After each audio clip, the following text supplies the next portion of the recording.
Good afternoon and welcome, everybody. This would be the Jeff Cameron Show right here on 97.9 ESPN Radio. I'm Jeff. That's Tom. We're online, ESPNTallahassee.com. That's where you get to listen live via the streaming free always. Try not to miss anything, but if you do, all 3 hours going to be posted both on iTunes and in our own audio vault. You can always email the program if you like. It's JCS at 979ESPNradio.com. Find me on Twitter at JCameronShow. WTSM app, good for your mobile devices. And we're on YouTube, ESPN Tallahassee. You can watch us do the show if you like. Hello, YouTubers. Hope you're doing well. Redemption Thursday wagers. Come on. Let's get it on. Matthew, if you would, real quick, check last week's Redemption Thursday wager results. I may have come out on the plus last week. Maybe not. I don't know. Can't remember, but I felt like it was a decent week. I know that in the illegal gambling ring that I'm in, I had a great week.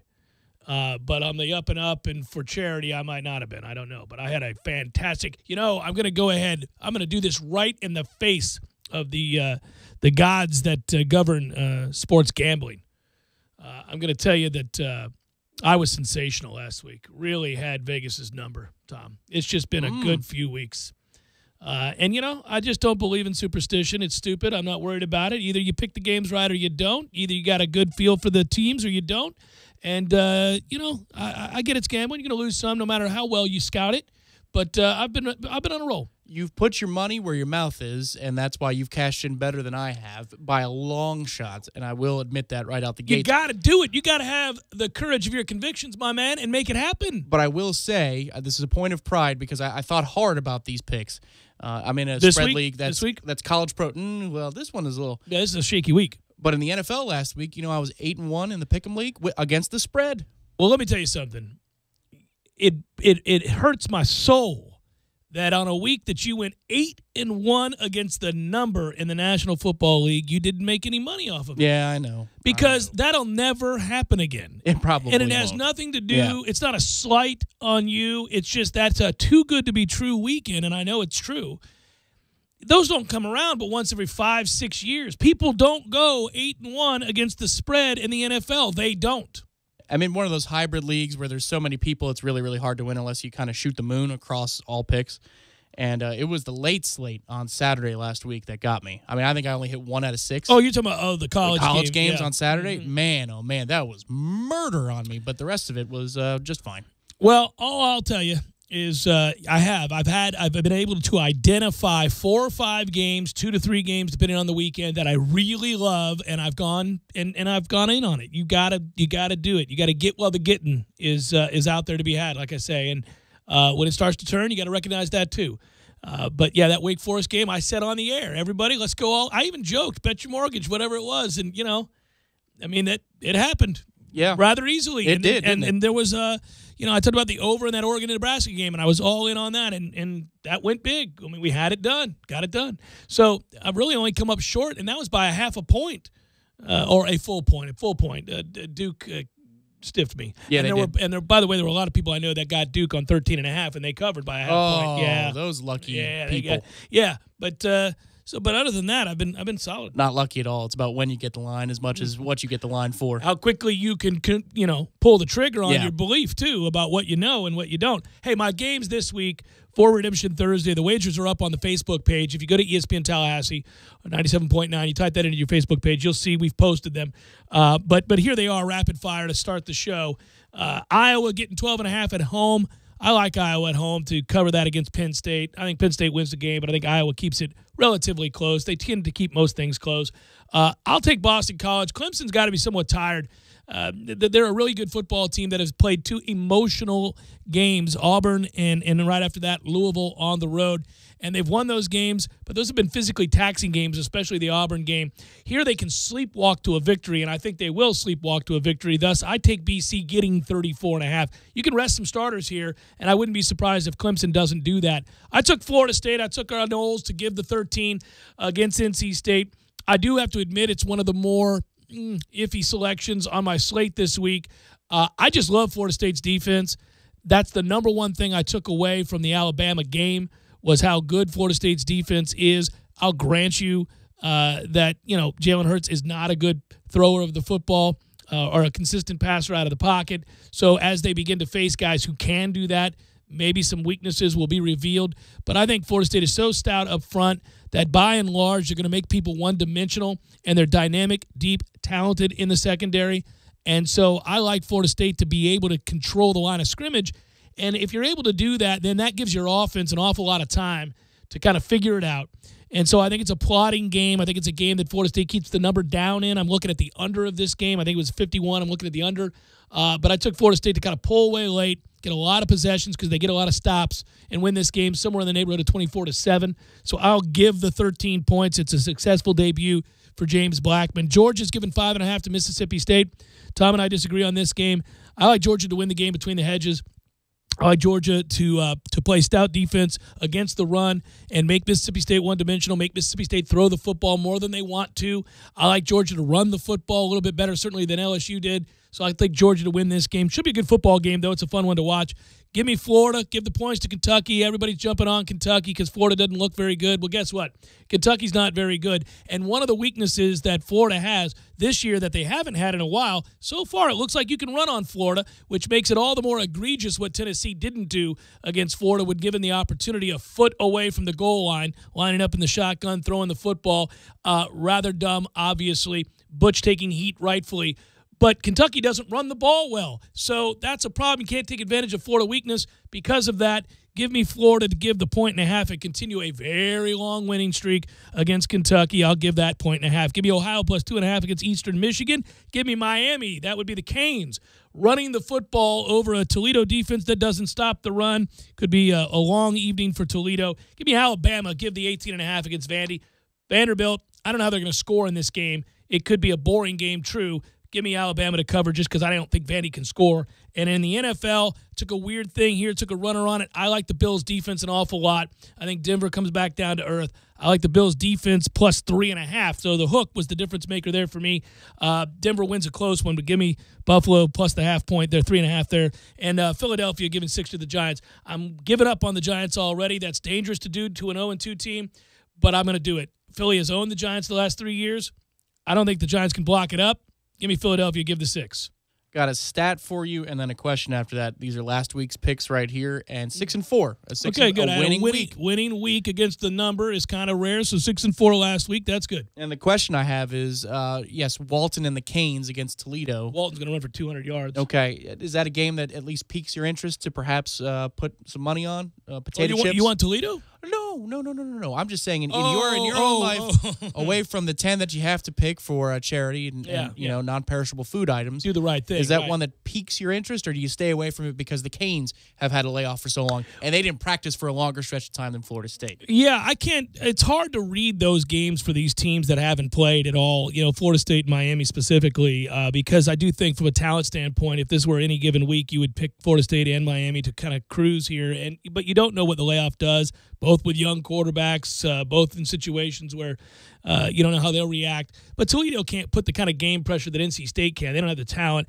And because Toledo hasn't been able to stop the run, then, you know, I think Miami wins the game comfortably. Well, you're giving me pause. I might think about it. I might look at it a little bit closer after the show tonight and cover all the angles. It does seem like an easy win for the Canes. When you make your cases for your picks, you do such a compelling job that I think, man, why am I not in on this action? Well, I have to do that. I don't know. I will tell you, with Miami, one of the problems I have with the Canes in that I feel like I'm fair on the air. Listen, I never hide my allegiance, but I think I'm pretty fair in any given year. If Miami's good, I'll tell you they're good. It's been a long time. If Florida's good, I'll tell you they're good. If teams I absolutely love, Clemson right now is the best team in the ACC. They have been for a couple of years now. It's hard to accept, but they've surpassed Florida State currently as the preeminent program in the conference and the one that has to be knocked off. And until that happens, they're the team. I can say that straight face without a problem, and it bothers me. I'm not happy about it, but it's a reality, right? And we deal with realities. But Miami's one of the few teams above and beyond Florida where I sometimes begin to second-guess myself and my ability to be objective. Because when we're talking about money, Tom, we're talking about gambling illegally, you got to remove emotion. It cannot be. Look, I took Florida over Tennessee last week. I wanted Tennessee to win, and the way that Tennessee lost was remarkable. But I'll grant you I got lucky. But I at least objectively looked at the game. I would have been wrong about it. I wasn't. Butch is a terrible coach, and I allotted for that. That factors in. That does factor in. So there you are, and I'll take Florida this week against Kentucky. I feel like I can make money off of people with Florida.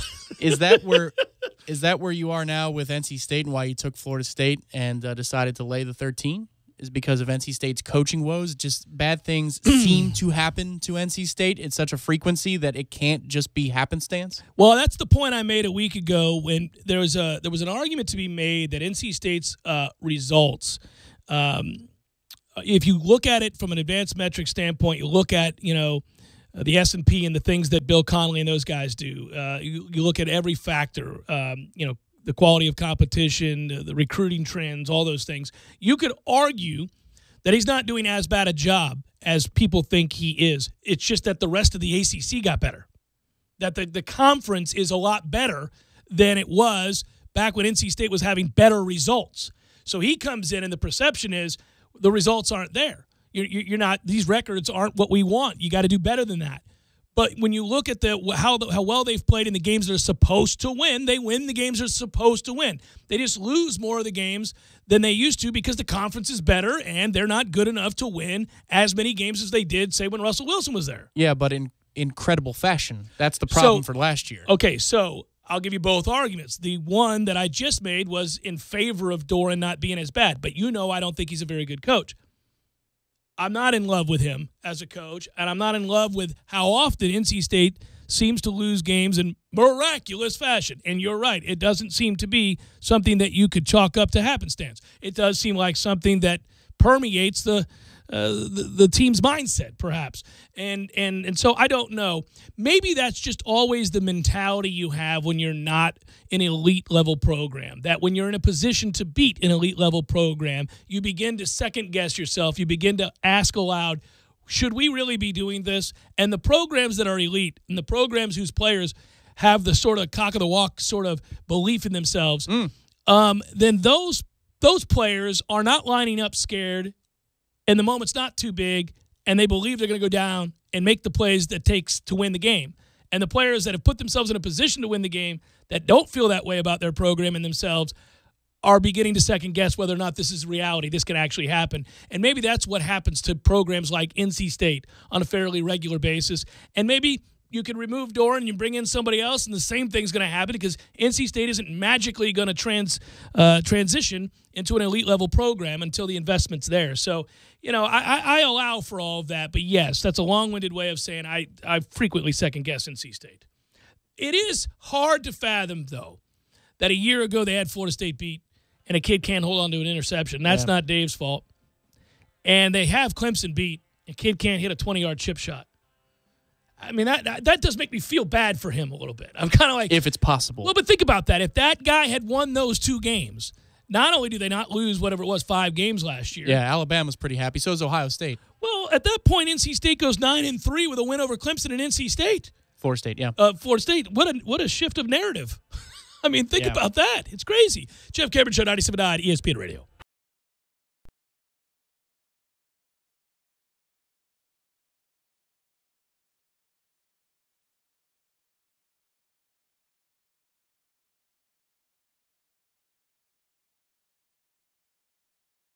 When you're in need of auto repairs, look no further than Nice Tire and Auto Service. Nice has been in business for 16 years with long-term, knowledgeable sales associates. They have the latest wheel balancing machine in the industry. And for passenger vehicles, they service AC, brakes, suspension, tune-ups, and much more. Never sit through a long wait. Nice Tire and Auto has 10 service bays to get you back on the road quickly. If you have tire problems, check out their large inventory with various Goodyear and Michelin tires. Nice Tire and Auto Service, 4792 Bluntstown Highway, 574-4100.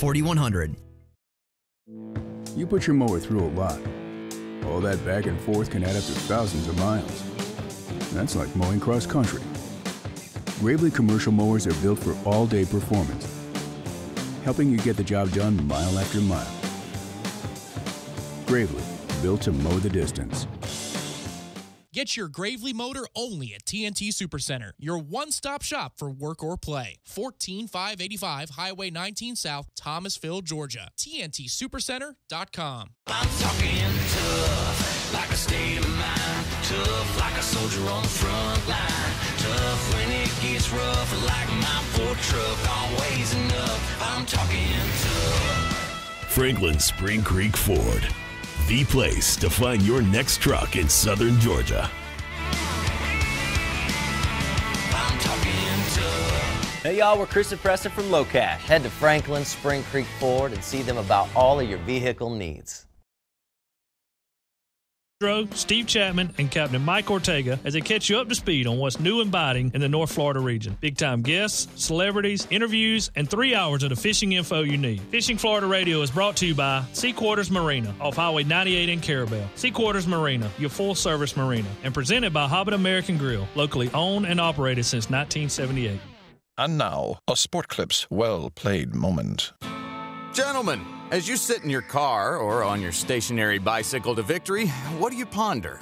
Do you think about the fantasy trade your soon-to-be ex-best friend denied? That speech you rehearsed in the shower to confront the loud chewer at your office? Or have you forgotten what you think about? Fear not, because we have a lot on our minds, which includes a head of hair that must be maintained. Sport Clips Haircuts knows this, which is exactly why they created the ultimate haircut place for men who have other things to think about. A great MVP haircut experience with a hot steam towel, massaging shampoo, and sweet, sweet sports on TV. Everything you need for the hair on your head and face with little thought, planning, or preparation. Watch sports, feel great, problem solved. Then when it's done, look in the mirror and say to yourself, well played, sir. Well played. Sport Clips Haircuts. Find a location near you at sportclips.com.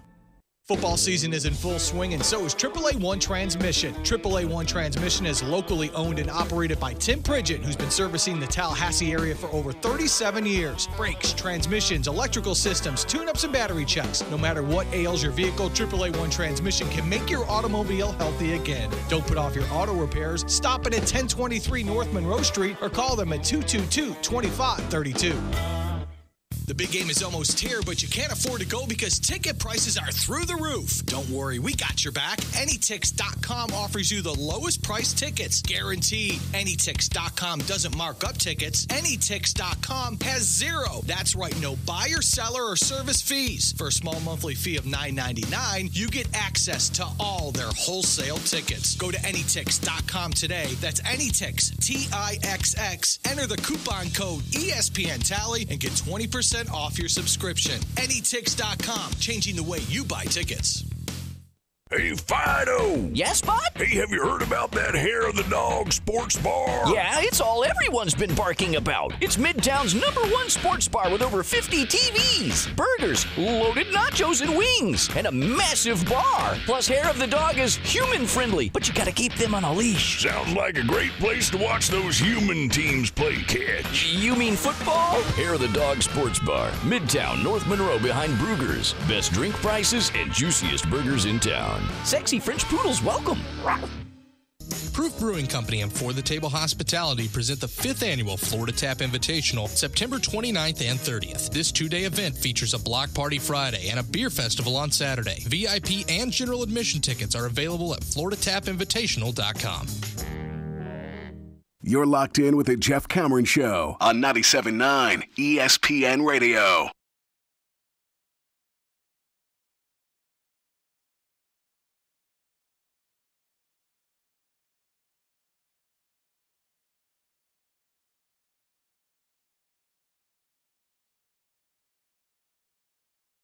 Jeff Cameron Show, 97.9 ESPN Radio. Early in the show, Alex writes to the Jeff Cameron Show. Hi, Jeff. Hi, Tom. Feel like I need wise guidance from the Jeff Cameron Show. My college roommate, best friend, is getting married this fall over the Delaware Estate weekend. Not the worst fall wedding scenario, thank God, and I'm the best man. This summer we planned a bachelor party weekend in Key West for over the bye week. Hurricane Irma came in like Lamar Jackson last year and completely wrecked our plans by not only destroying our accommodations in Key West, but moving Miami week to the bye week. I thought the reasonable thing to do is just have our bachelor party in Tallahassee. No brainer, right? Wrong. My best friend insists that we should do something different as to our typical weekends in Tallahassee, and also insists we stay on the east coast of Florida to stay near his fiancée and 6-month-old newborn. Am I being selfish for really, really, really wanting to be at the FSU Miami game after I have boosters, season tickets, purchased a condo at the Tallahassee Center for the sole purpose of game day lodging? It's not as if our friend group isn't all Noles. If there's any wisdom Jeff or Tom can share, it would greatly be appreciated, and we'll hopefully have reason to buy y'all a draft beer on October the 8th for NFL Sunday. That's from Alex. Thank you, Alex. I appreciate your reaching out from Atlanta, Georgia, to talk about a dicey scenario. This is not a quick fix, Alex. Ordinarily, I can usually read these things a little bit like I do NFL replays and know inside of about 10 seconds the right thing to do. Not here. This requires some deep consideration. We have to There's vet. layers here. That's exactly right, Tom. You and I tend to think about issues in a similar vein. A lot of pros and cons and what have yous, and You have to know the nature of the relationship between best friend, those about to be wed. No, the two that because there's a little kid involved here apparently. a newborn. 6-month-old. So here's the thing. No. But if you were going to go to Key West anyway, right. I'm removing the little kid from the discussion. The little kid had nothing to do with nothing. Yeah, because Key West is far. Key West is as far as you know. They were going somewhere. Right. That kid was going to right. exist either way. I'm removing that. That's too much of a Okay. heartstring tug nonsense thing there. No. She can survive with the kid while you go away on a bachelor weekend. And that you were going to go for anyway. That's right. And you would do the same for her. So this is not some callous, chauvinistic thing. No. Okay. I mean, it's fine. No. So the kid doesn't have nothing to do with nothing. As far as, well, he doesn't. But in this circumstance. Right. Well, in the world circumstance, he's everything. But anyhow, the point is, So here's what you got to do. God, dog, man, your friend is being an ass. Yeah, and he's got the biggest vote, He's got the ultimate vote. Yeah. And you've got a problem on your hands because he apparently insists on doing something other than going to the Florida State-Miami game in Tallahassee. So given that he's your best friend and roommate and you're the best man, my assumption is you love one another. You are as close as two people can be without being related, maybe more so. So in that situation, man, I'm sorry. You got to acquiesce to your friend's request. Yeah, it's akin to one person having the controlling shares in a company, and it doesn't matter that 80 other people have, 49%. I got 51. Right. So what I want is what's going to happen. This isn't about straw poll here. Right, and you'd like to think your friend would also take into consideration, or in the example that you're given as the man with majority share, that he's going to listen to the people that are also involved in the company and have the best interest in the company in mind, and most likely they would. But ultimately, if there is a dispute and it's a close call, the guy that has the majority share is going to make the decision, as it should be, and hence the reason that the companies are set up that way. In this situation, he's the one getting married. You're the best man. He insists that his bachelor party not be in Tallahassee. Well, then, my man, short of saying, screw you, we're not having a bachelor party, and thus damaging the friendship, you're kind of going to have to do what your boy wants to do. Yeah, but layer 2 here, what about staying close to home? Why? At what reason? I don't understand. Why does that Are they status worried change about now? future storms? If that's the case, cancel everything. Are we going to live our life scared to death? Come on now. So I'm saying... No, but that day's out anyway. You know what you do? You go to Vegas. Yeah. Darn right. You're right. Gosh darn right. That's right. That's what you do. Yeah. Just blow it all up. Blow it up. Listen, our plans for the Keys, just like the Keys, got blown up. We can't go there. It sucks. Hate it for all the people in the Keys. Hate it for us, but it's happened. Now let's move forward. And since I'm not going to be able to go to the Miami game, that's a toughie. Why don't we all take it to Vegas, really enjoy ourselves, and oh, by the way, 4,000 televisions in Las Vegas. We can see every game under the sun and gamble on it. Yeah, I think the number one thing you have to do here if you have to go into compromise mode is to make certain that 8 p.m., if it is an 8 p.m. kick, in fact, for Florida State and Miami, you have a VIP experience wherever the hell you are. You got to make sure that you have a dedicated area that has you can't be being bothered libations and food, and you don't have to worry about service. It's just everything's got to be where it needs to be. And if you have let's say a private viewing area, whatever, set it up, do that to the nines. That's the minimum thing, no matter where this thing takes place, that needs to happen. So negotiate that, get that settled, and then worry about locale. Yeah, Scotch too. But I think you're screwed on Tallahassee. That's what it sounds like. Yeah, you're not coming to the game. That's what I'm here to tell you, Alex. You're not coming to the game. And listen, there was a time where that would seem completely, really off the table. When I was in my early 20s, here we go, Papa Cameron again. Yeah. When I was in my 20s, I would have probably been a real jerk about this. But given proper perspective of time, greater events in my life that have taken place, I do recognize that even, and you know how I feel about the Florida State-Miami game. Oh, it's different. It is a lot different than any other sporting event in the world ever. It is, for me, the biggest of the biggest. And it hurts me to have to tell you this, Alex, but back in the day, I might have been the guy that put up too big a fight that actually damaged the friendship. But not the 46-year-old me. That guy tells you there'll be a lot of Florida State-Miami games, man. And at the end of the day, while we are passionate, and I am too, it is just football, and that guy's your best friend. Well, and this isn't for the Platinum Bohica. You know, if this was for 10, well, yeah, then, geez. You got to do what you got to do here. I think you got to make some decisions. But the hard thing is, okay, where do you stand on the groom-to-be's wishes versus it's the best man's choice to set up a weekend for the groom? You know, because there are lines of thought here. No, but you got to do what the groom wants. I mean, to some extent. I mean, if he doesn't want to be in Tallahassee, you can't be in Tallahassee. Right, to some extent, but at the same time. Once he says it's somewhere else, well, then I decide. Now we're going to Biloxi. Yeah. You see what I'm saying? Sure. Okay, okay, gotcha. It can't be Tallahassee, then I'm saying where we're going. Yeah. Okay. I'll see you in Biloxi. It's going to be a good time. Let's get it on.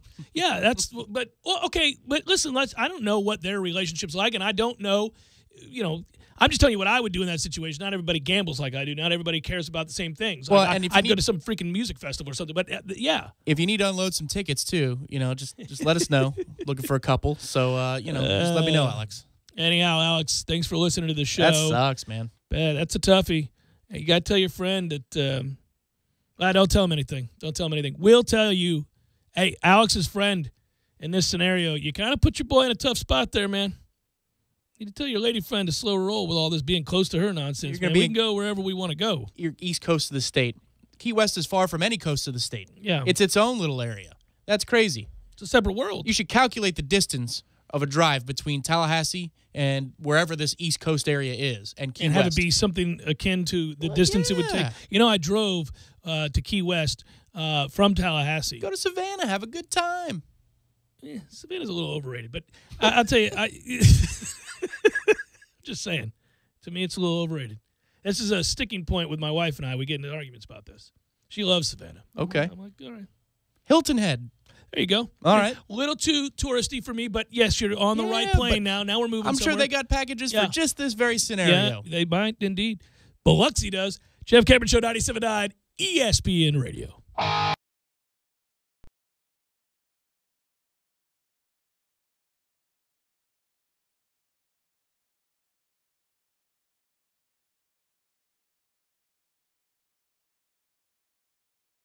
When you're in need of auto repairs, look no further than Nice Tire and Auto Service. Nice has been in business for 16 years with long-term, knowledgeable sales associates. They have the latest wheel balancing machine in the industry. And for passenger vehicles, they service AC, brakes, suspension, tune-ups, and much more. Never sit through a long wait. Nice Tire and Auto has 10 service bays to get you back on the road quickly. If you have tire problems, check out their large inventory with various Goodyear and Michelin tires. Nice Tire and Auto Service, 4792 Bluntstown Highway, 574-4100.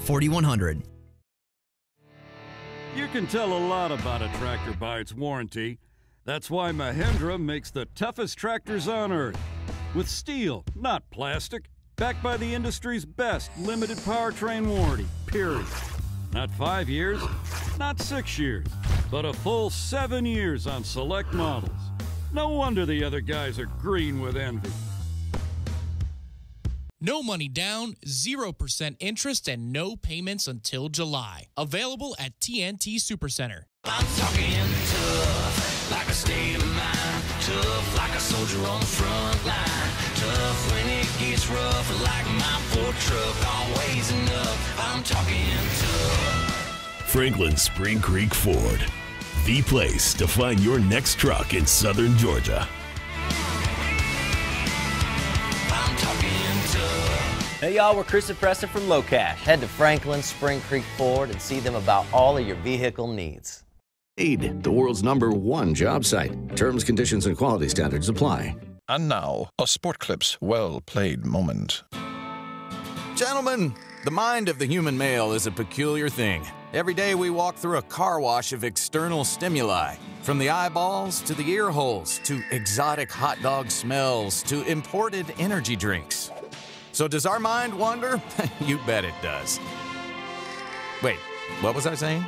Oh yeah, that's why Sport Clips is Sport Clips. They make a haircut memorable, but with as little thought required from us as possible. A great MVP haircut experience with a hot steam towel, massaging shampoo, and sweet, sweet sports on TV. So if that man in the mirror looks like an island castaway, or just has some hair that needs attention, well, you've got this solved because you know Sport Clips. And if you're already looking Sport Clips handsome, well played, sir. Well played. Sport Clips haircuts. Find a location near you at sportclips.com. Football is here, Tallahassee, and if you're not watching the games at Tallahassee's favorite hangout, the Fourth Quarter Bar and Grill on North Monroe Street, you're missing out. With over 28 TVs, you'll never miss a second of the action. Kick your week off with Monday Night Football, where you'll get 2-for-1 wells, calls, and drafts all night long. Then there's Tuesday Night Trivia with Professor Jimmy. Go win yourself some money. What about lunch? Weekdays, pick from over 20 menu items for just $7.50, including a drink. What you doing for Thursday Night Football? How about the Fourth Quarter, where you'll get $2.25 domestic drafts, $2.75 domestic bottles, and $4 Jaeger bombs. No weekend would be complete without Bubbles and Brunch. From 7 a.m. to 2 p.m., get all the mimosas and Bloody Marys you can drink and a breakfast for $18.99. Can you say Uber? Knowles, Bucks, Jags, or Finns, no matter who your favorite team is, take it to 2033 North Monroe Street and watch them at Tallahassee's favorite football hangout, the Fourth Quarter Bar and Grill. Want to fly somewhere? Looking for cheap flights or cheap tickets? Then call. That's right. Call the low-cost airline travel hotline now for prices so low we can't publish them anywhere. Low-cost airlines has all kinds of cheap travel deals. Fly domestically and save up to 75%. You can even fly internationally and save even more. Yes, fly anywhere in the world and save a lot of money on your plane tickets. We'll even save you money with cheap travel deals on hotels, rental cars, even complete travel packages. So don't book your tickets until you call us first for the absolute cheapest prices on U.S. and international airline tickets and hotels. Call right now for prices so low they can't be published. Travel experts are here 24/7 to help. 800-298-5783. 800-298-5783. 800-298-5783. 800-298-5783. The Knolls are heating up, and so are the Makita deals at Cornerstone Tool and Fastener, your Big Bend Makita Pro Center. The Build Your Own Kit promo is here with many options to choose from. Buy a Makita Dual Base Starter Kit with bag, 2 5-amp-hour batteries, and pick your 2 bare tools. Cornerstone Tool and Fastener, your professional and serious do-it-yourself shop. 1110 Stuckey Ave, Tallahassee, or 3269 Crawfordville Highway. Call them at 580-1200 in Tallahassee or 926-1144 in Crawfordville. Online at CTF.NU. ESPN Radio Sports Center. I'm John Brickley. Thursday Night Football for the NFL, showcasing a pair of West Coast teams in the Rams and the 49ers tonight, who are seeking their first win of the season for first-year coach Kyle Shanahan. Gets San Francisco over its last 22 games, 3-0 against the Rams, 0-19 against everyone else. Browns defensive end Myles Garrett working out at practice, including jogging on his injured ankle. Coach Hugh Jackson says he'll make a decision Friday on if Garrett will play against the Colts. Fan safety once again in the forefront in Major League Baseball after a young child was hit by a Todd Frazier line drive in Wednesday's Yankees-Twins game. Commissioner Rob Manfred issued a statement saying in part that the league office will redouble their efforts on the important issue. The girl remains in a hospital with her father telling reporters that it's too early to tell whether surgery will be an option. Brewers a game back of the Rockies for the second wild card spot, set to open up a 4-game series with the Cubs tonight. Coverage starting at 7:30 Eastern on ESPN Radio. The Nissan Heisman House is back. Rush over to NissanHeismanHouse.com to enter for a chance to win a new Nissan Titan. No purchase necessary. Ends December 8th, 2017. Open to residents of the USDC 18 or older. Official rules at NissanUSA.com/Heisman House Sweepstakes. My live from the Dale Earnhardt Jr. Buick GMC Cadillac Studios in the capital city of Tallahassee. This is the Jeff Cameron Show on 97.9 ESPN Radio. Redemption Thursday on the Jeff Cameron Show is brought to you by Frank's Auto World on West Tennessee Street, ranked by Car Gurus as the best used car dealer in Tallahassee. Check out the best selection of pre-owned vehicles in Tallahassee at franksautowworld.com.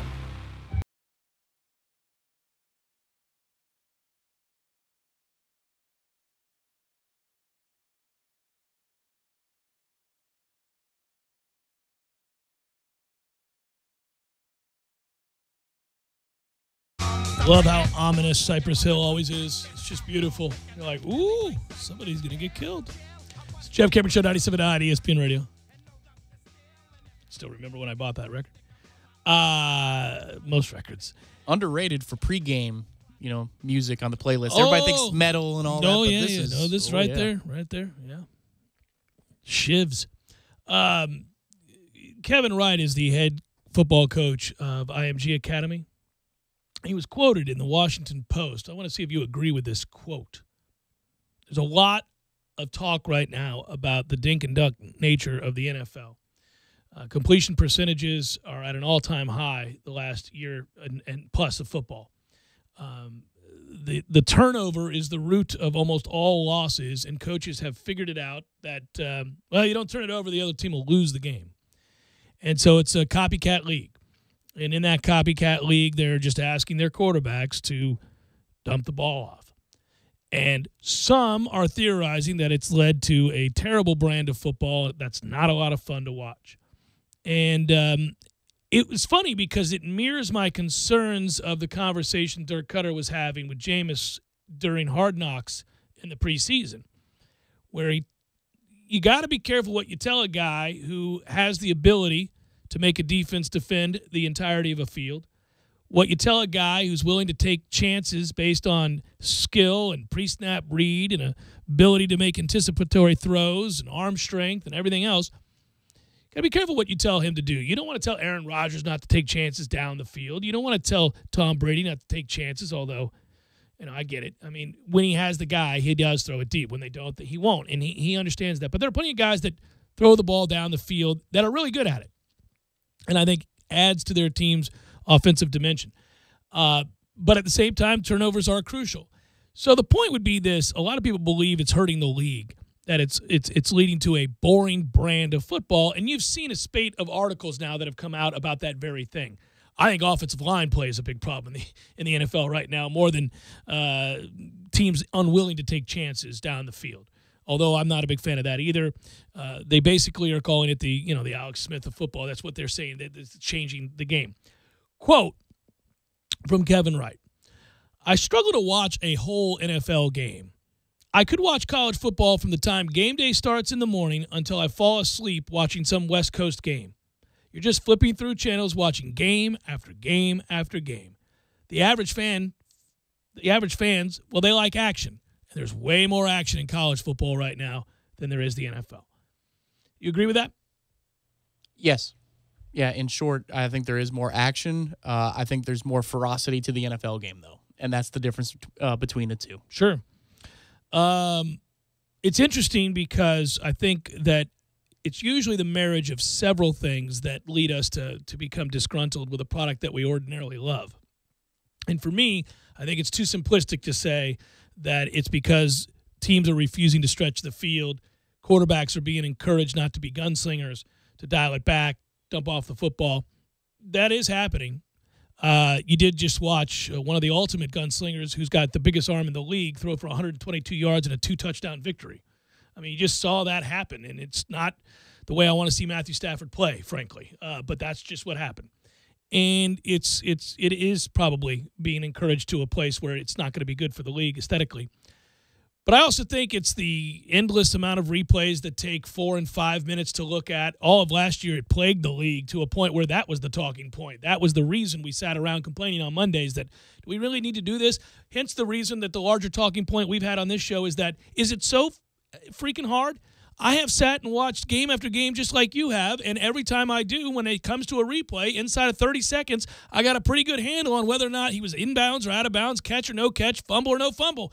What are we doing here? Why does it take 3 and 4 minutes every time? Goes well beyond what the listed time is supposed to be, right? Yeah, what I don't understand is why don't they have an official who keeps track of what the down and distance would be if the opposite was true? Right. Because then they always have to go back and check where the ball's supposed to be. It's the worst. Where's the ball supposed to be? How much time is on the clock? You have all of the resources in the world. You can just have an official dedicated to that. So if the call is overturned for catch or no catch, then you know spot, down, distance, time, and we're moving on here. Yeah, it's not hard, yet they make it incredibly hard. It is. Yeah, well, there's a part of me that thinks they want to do that on purpose. Well, you've always believed that Roger Goodell's brother is running the system by which they stick their head under the curtain and look at this thing like it's a VCR. No, I mean the booth is gone now. They bring know. the Surface out for the. By the way, they bring the Microsoft Surface out so the officials Imagine look underneath. that, yeah. Mm-hmm.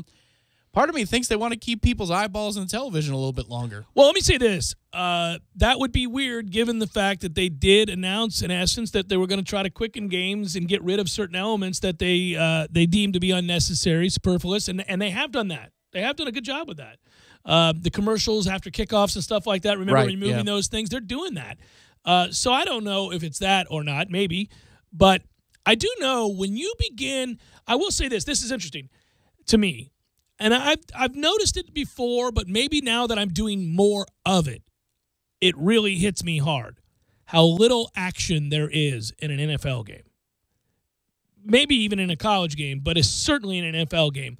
When you watch condensed versions of football games, you recognize that you can see every snap, every play of every game in 30 minutes if you remove the nonsense.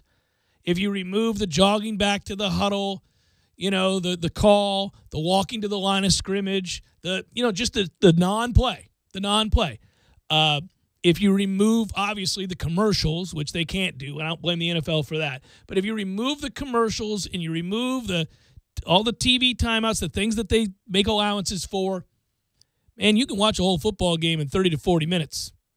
And you'll see every play and know why a game was won or lost, who controlled the line of scrimmage, who was key to the game, what was the pivotal moment. You don't have to sit through 4 hours of football to do that. I think it's ritualistic that basically the reason that people continue to do that is just because that's what they do. That's what you do on a Sunday.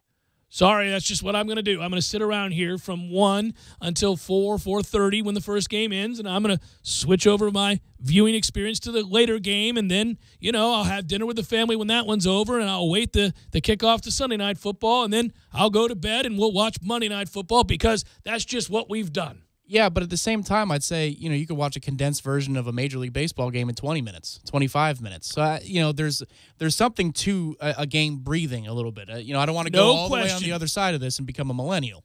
I'm not telling you that I prefer to watch condensed versions of games at all times. It's just that it makes me very aware of how little action there is. And if we're going to complain about little action like we do in baseball, people love to crucify baseball for everything, including the very nature of the game. It's slow. Well, yep, it is. Indeed. You're never going to change that. It's baseball. Sorry, short attention span loser. Get the hell out of my face. That's that. I don't want to do that. Yeah. But there's a lot of inaction. But there's a lot of inaction in college football, too. I just said that that's quite possible. It's just that it's maybe made up for a little bit more by the fact that when plays are actually happening, there is more action. Yeah, and there are more plays. That's more the other plays, thing, too. Stylistically different looking game. I mean, maybe. I don't know that the Players Association would agree to this, but then again, what choice do they have? They have to agree to whatever the league wants these days. But maybe if the clock stopped for first downs in the NFL, if the timing rules weren't so aggressive, that, if you run out of bounds any time other than the fourth quarter and the last 5 minutes, that, the clock stops. It's just, what do you run in an NFL game? Between 55 and 65 plays typically? Right. I mean, I may be lowballing a little bit, but in college, it's really not absurd anymore to see most teams run 80 to 90 plays. I mean, I think there's a balance here, because although I tend to agree that there's more action in college football games, I'm the one who raises his hand right away and laments the fact that UCLA and Memphis took 4 hours to play, and that's a joke. That's an absolute joke. And frankly, between a choice of that type of game and a 20-17 NFL game where teams have to dink and dunk 6 yards at a time and there's hard hitting, I'd rather watch the NFL game all day long. And I'd rather watch neither, because I think the perfect happy medium to that is the hard-hitting 20-17 game that does feature teams willing to take chances when the opportunity presents itself. It's well-defended, good football, hard-nosed football, where you are setting up the opportunity to throw the ball down the field. That existed. It does still exist. And when it happens, I love to see it done to perfection. But then underneath the surface, because there's only the same amount of points being scored, right? I mean, if you're saying 2017. I don't care how we get to 2017. Right. I mean, I do care. Excuse me. I care how we get to 2017, not that the score is 20-17. I think the underlying thing here is people don't like checkdowns. If it was a run up the middle for 3 yards, nobody would be complaining about it. I love 2nd and 7 after a cloud of dust. I'm fine because you're setting up the play-action bomb. Sure. That's what you're doing. You were always doing that. For 30 years, we've been watching teams do that. But you don't like the 3-yard checkdown. It's the same difference. No, it's passive. That's why I don't like it. Okay. See, that's the underlying reason then. It's not about it's also not enough neutering scoring. a quarterback who has an inclination to throw the ball down the field. You're telling him to remove the gunslinger. You're telling Brett Favre he can't play in the league. Get the hell out of here with that. You need that guy in the league. You know what I mean? Yeah, I hear you there. Now, I'm saying it also matters the personnel you have and all of that other stuff. I got you. If I'm a team that has limited weapons, well, okay, I got you. Then I got to control the football, shorten the game. If I'm Alex Smith without really any talented receivers from back in the day, well, I get it. I think that's his natural inclination anyhow. But, yeah, I'm not throwing the ball down the field if I don't have weapons. The Bears can't throw the ball down the field, and they brought in a quarterback who only throws the ball down the field well. That's the only thing he does well. Yeah, he's more of a Flacco than he is It's Alex a Smith. dumbass signing. Yeah. You bring in a guy, and then you tell Alshon Jeffrey to have a good day. Well, that was dumb. Because now you got a guy to get it to him. And Color could get it to him too, but you also tried to neuter him. You told him to stop throwing interceptions and dial it back. Yeah, in the post-Trestman era, Trestman had him throw the ball down the field. And Gase is the one who told him not to do that, to check down, and now Gase is at Miami, and that's why Cutler is in Miami, because Gase is the one who fixed the interception problems. But I would say in Cutler's defense, he does believe in explosive plays. That's a big part of his offensive philosophy. I think he'd take a 58 to 61% completion percentage if you had a higher yards per attempt versus checking it down. What he's trying to do is manage his talent. Well, what you're also doing is you want to find the middle ground, and that's why it's a tight wire act. That's why I don't completely disagree with the conversation that he had with Jameis. You just have to be careful how that is worded.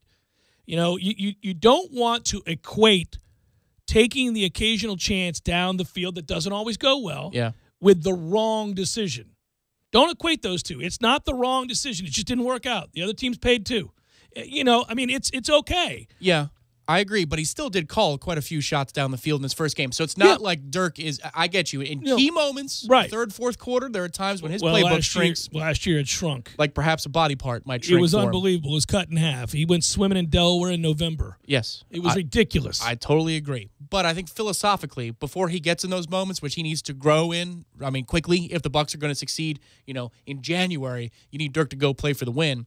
He still does throw the ball down the field. The Bucs don't have that problem that so many other franchises do. Right. It's just I think that the college game. I'm talking out of both sides of my mouth here because I think the NFL. But I'm admitting it. I think the NFL could stand to run more plays, but I think college takes advantage of the rule to the point where there's no chance a typical 30-point game can be played in under 3.5 hours. In college, which is crazy to me. Well, also I would tell you that colleges all of these schools now take advantage of the different rule. And that's the problem I have, is that you can still have college be fun and have the different kinds of offenses and all that other stuff. Just get rid of the rule that allows people to run these RPOs that are indefensible. Also, I think it's halftime, too, and I know college is trying to speed up the halftime. And as they should. Yeah, which, I mean, it'll take a half an hour for the... Well, I'm always of the very unpopular opinion from your traditionalist standpoint that, man, can get the hell off the field. The NFL, you can set a watch by it. You are kicking back off the second half in 15 minutes. They're not waiting around. They got some 4 o'clock games to get to. And they've got some flag waving to do, too. So, that's another element that we could talk about. I mean, let's just throw it all out here, Tom. There's a happy medium that the NFL is not hitting and college isn't hitting. I don't think the one comment that the coach said in the very beginning from IMG about the college game, there are more plays in the college game. Absolutely, there are more plays. But there are also more games. There are there are more choices. So by definition, you're going to have more. football. You're going to do it. That's helpful. But the games, for my taste, do take noticeably longer than they should in the flow of it. I mean, think about it. If you're a doke, I mean, that's the best example, right? If you're sitting in the stands, if you're sitting in the annoying, stands, or in the box, we can at least look at the TV and go find something to watch or go grab a refreshment. But if you're sitting in the stands and you're staring at the guy in the red doing the replays, doing the commercial breaks, or you're staring at replays. Man, you're standing and waiting around in Doak. I mean, three times more than you're watching. Well, this is why people don't go as much as they used to go. Yeah. That's why stadium sizes aren't growing; they're getting smaller. But it's like injury timeout, right? And it's a prime time game, so you have the 8 o'clock commercial breaks that do take longer, and you're sitting around like, all right, well, the momentum was pretty great. But it's been 3 minutes now, and that guy's still on the field. Now his hand has gone from 3 o'clock. Now it's at noon. It's up in the sky. I guess that means we're getting closer here. But I'm tired of talking to Ted to my right. He's a season ticket holder, has been for 10 years, but he's really annoying, and he's lubed up tonight. So, can we get the game going, please? But let me say this. All of this started with a conversation about a fundamental difference of philosophy that's going on now in the NFL and the coaches who coach the offense, and that is don't turn the football over at all costs. We'll survive, we'll punt, we'll move on. And if that becomes the prevailing wisdom across the league to where you neuter gunslingers, a very fun element of the league is removed, and that won't be good. That won't be good for the viewing experience. And if that's what's happening, I'm not so quick to jump on that, although the extreme rise in completion percentage does suggest that that's exactly what's happening. And I just hope that the coaches who actually have a competent quarterback who can challenge defenses down the field don't copycat, as that league has always been, to the extent that you remove the one thing that you have a distinct advantage in, which is that you were smart enough to draft the guy that can make those plays, can make those throws. I'm sorry for all the sad sap asses that drafted that middling quarterback that can't make those throws. Screw him. But we got a guy that can. Don't just copy what these guys are doing because there's a little risk involved in throwing the ball down the field. Good. Take advantage of your advantage. Jeff Cameron Show, 97.9 ESPN Radio.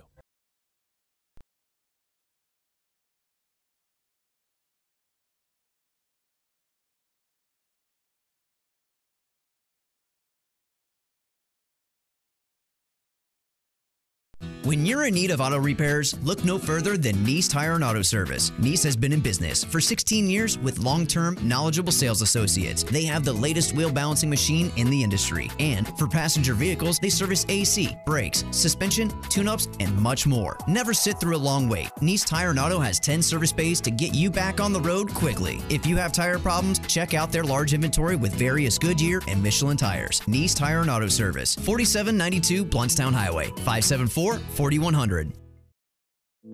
You put your mower through a lot. All that back and forth can add up to thousands of miles. That's like mowing cross country. Gravely commercial mowers are built for all-day performance, helping you get the job done mile after mile. Gravely, built to mow the distance. Get your Gravely motor only at TNT Supercenter, your one-stop shop for work or play. 14585 Highway 19 South, Thomasville, Georgia. TNTSupercenter.com. I'm talking tough, like a state of mind. Tough, like a soldier on the front line. Tough when it gets rough, like my Ford truck. Always enough. I'm talking tough. Franklin Spring Creek Ford, the place to find your next truck in southern Georgia. I'm talking tough. Hey y'all, we're Chris and Preston from Low Cash. Head to Franklin Spring Creek Ford and see them about all of your vehicle needs. Call at 894-TREE. Wow, this is great. E+. E+? Is that like A+? It's better. The E stands for easy. Easy Plus? Yep. Easy ways to save energy, water, and money from the City of Tallahassee Utilities. Your own utilities. The City of Tallahassee Utilities has created easy ways to monitor your account with E+ online. We can pay online, we can check our balance online, compare usage history online, and even take a free online energy audit. And I see the City of Tallahassee Utilities has created a new smart bill. Once we enroll, we do everything online. Billing, paying, everything. What a time saver. Not to mention saving energy, water, and money. And when we download the City of Tallahassee Utilities Digitally smartphone app, we can do everything on our phone. Pretty incredible. Plus, there are new authorized payment locations, like some local gas stations, grocery stores, other city departments, and more. We can even go to the Renaissance Center at 435 North Macomb Street to pay our bill. Wow. The E really does stand for easy, doesn't it? It sure does. E Plus from the City of Tallahassee Utilities. Your own utilities. Tallahassee loves the corner pocket as much as a crystal ball winning catch. He's looking, he wants it to the end zone. It's Benjamin! Touchdown! With 13 seconds left. The 97.9 ESPN radio special is a must-have every Monday and Wednesday at the corner pocket. 10 mouth-watering wings, a fresh side of fries, and a chilled domestic pint of beer are just $9.79 all day long. Be sure and try the fish blend of sauces, a true wing eater's favorite. The Corner Pocket Bar and Grill. He's gone! Home of Trivia Tuesday, Beer Bingo Thursday, and the daily $7.99 lunch special. Beef O'Brady's 2 for $20. The only hard part is choosing. First, pick a starter to share. Then pick 2 entrees like grilled shrimp and a steak bowl. All for $20. Beef O'Brady's, where 2 for $20 gets you plenty. I have known for some time now that some insurance companies are not exactly being truthful with their customers, stating such things as if you do not use one of their approved body shops, they will not guarantee the repairs, or it may cost you more out of pocket. Here at Lisa's Paint and Body Shop, the work we do is guaranteed for as long as you own your vehicle. Lisa's Paint and Body Shop, 385-2665. License number MV46050. The big game is almost here, but you can't afford to go because ticket prices are through the roof. Don't worry, we got your back. Anytix.com offers you the lowest price tickets, guaranteed. Anytix.com doesn't mark up tickets. Anytix.com has zero. That's right, no buyer, seller, or service fees. For a small monthly fee of $9.99, you get access to all their wholesale tickets. Go to Anytix.com today. That's Anytix, T-I-X-X. Enter the coupon code ESPNTally and get 20% off your subscription. Anytix.com, changing the way you buy tickets. Oh no! My lunch has been ravaged by ants. Go to Bandito's Burritos. Attention all business owners, it's here. 97.9 ESPN Radio has developed the Triple Play, Tallahassee's most effective advertising campaign. The Triple Play combines radio, TV, and the internet, and it's brought to you only by Tallahassee's #1 sports station. Hi, I'm Travis Kelly, account executive here at 97.9 ESPN Radio. Call me at 561-8400 right now to find out more about the Triple Play advertising campaign and to begin growing your business. It's football season. Everybody's listening. Call me, Travis Kelly, at 561-8400 to partner your business with Tallahassee Sports Master. Broadcasting live from the Dale Earnhardt Jr. Buick GMC Cadillac Studios. This is 97.9 ESPN Radio, WTSM, Woodville, Thomasville, Tallahassee. ESPN Radio Sports Center.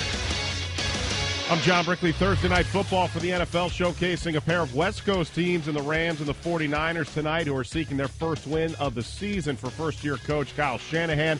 Gets San Francisco over its last 22 games, 3-0 against the Rams, 0-19 against everyone else. Browns defensive end Myles Garrett working out at practice, including jogging on his injured ankle. Coach Hugh Jackson says he'll make a decision Friday on if Garrett will play against the Colts. Fan safety once again in the forefront in Major League Baseball after a young child was hit by a Todd Frazier line drive in Wednesday's Yankees-Twins game. Commissioner Rob Manfred issued a statement saying in part that the league office will redouble their efforts on the important issue. The girl remains in a hospital with her father telling reporters that it's too early to tell whether surgery will be an option. Brewers a game back of the Rockies for the second wild card spot, set to open up a 4-game series with the Cubs tonight. Coverage starting at 7:30 Eastern on ESPN Radio. The Nissan Heisman House is back. Rush over to NissanHeismanHouse.com to enter for a chance to win a new Nissan Titan. No purchase necessary. Ends December 8th, 2017. Open to residents of the USDC 18 or older. Official rules at NissanUSA.com/Heisman House Sweepstakes.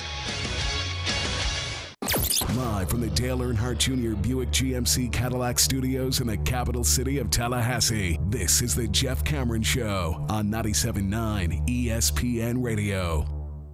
Redemption Thursday on the Jeff Cameron Show is brought to you by Frank's Auto World on West Tennessee Street, ranked by Car Gurus as the best used car dealer in Tallahassee. Check out the best selection of pre-owned vehicles in Tallahassee at franksautowworld.com.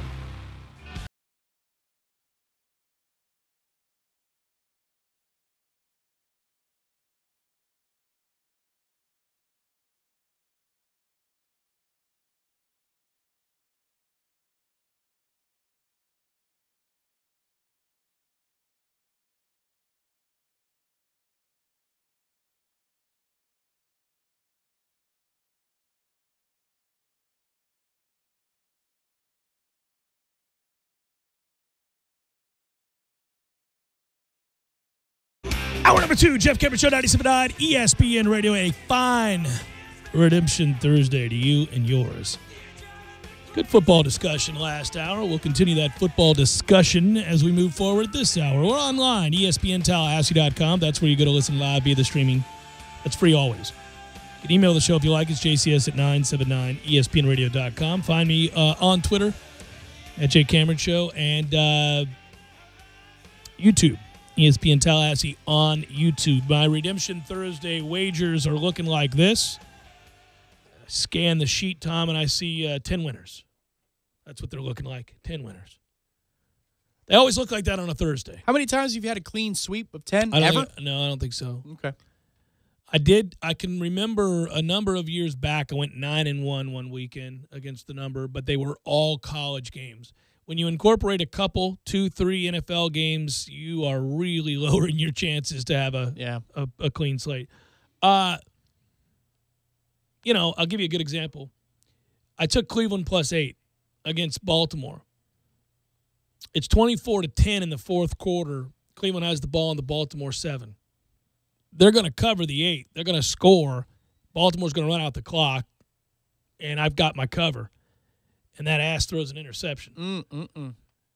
And there you go. Which one was it, Kaiser? It was Kaiser. Or Hogan? It was Kaiser. He'd come back in after his migraines, out there looking like an idiot. Boy, you flipped on him. Well, no, he's fine. He's just a rookie, and he made a dumbass rookie mistake and threw into coverage from the 8. My man, it's not like you can't run. It was really, really frustrating there. I mean, one thing that bugged me, and I just want to get this off my chest, the Bucs were mad about not pitching a shutout. Well, Chicago had the ball like 3 times inside the 15-yard line in the second half, and they went for the 4th down and didn't get it twice. I don't think they were mad. What the hell are you talking about? You're mad about not getting a shutout. But that's one of those lines that just players say because they feel like it's something to say because the press is talking to them and they have to say something, and they don't really have anything to say because the game was over in the second quarter. I know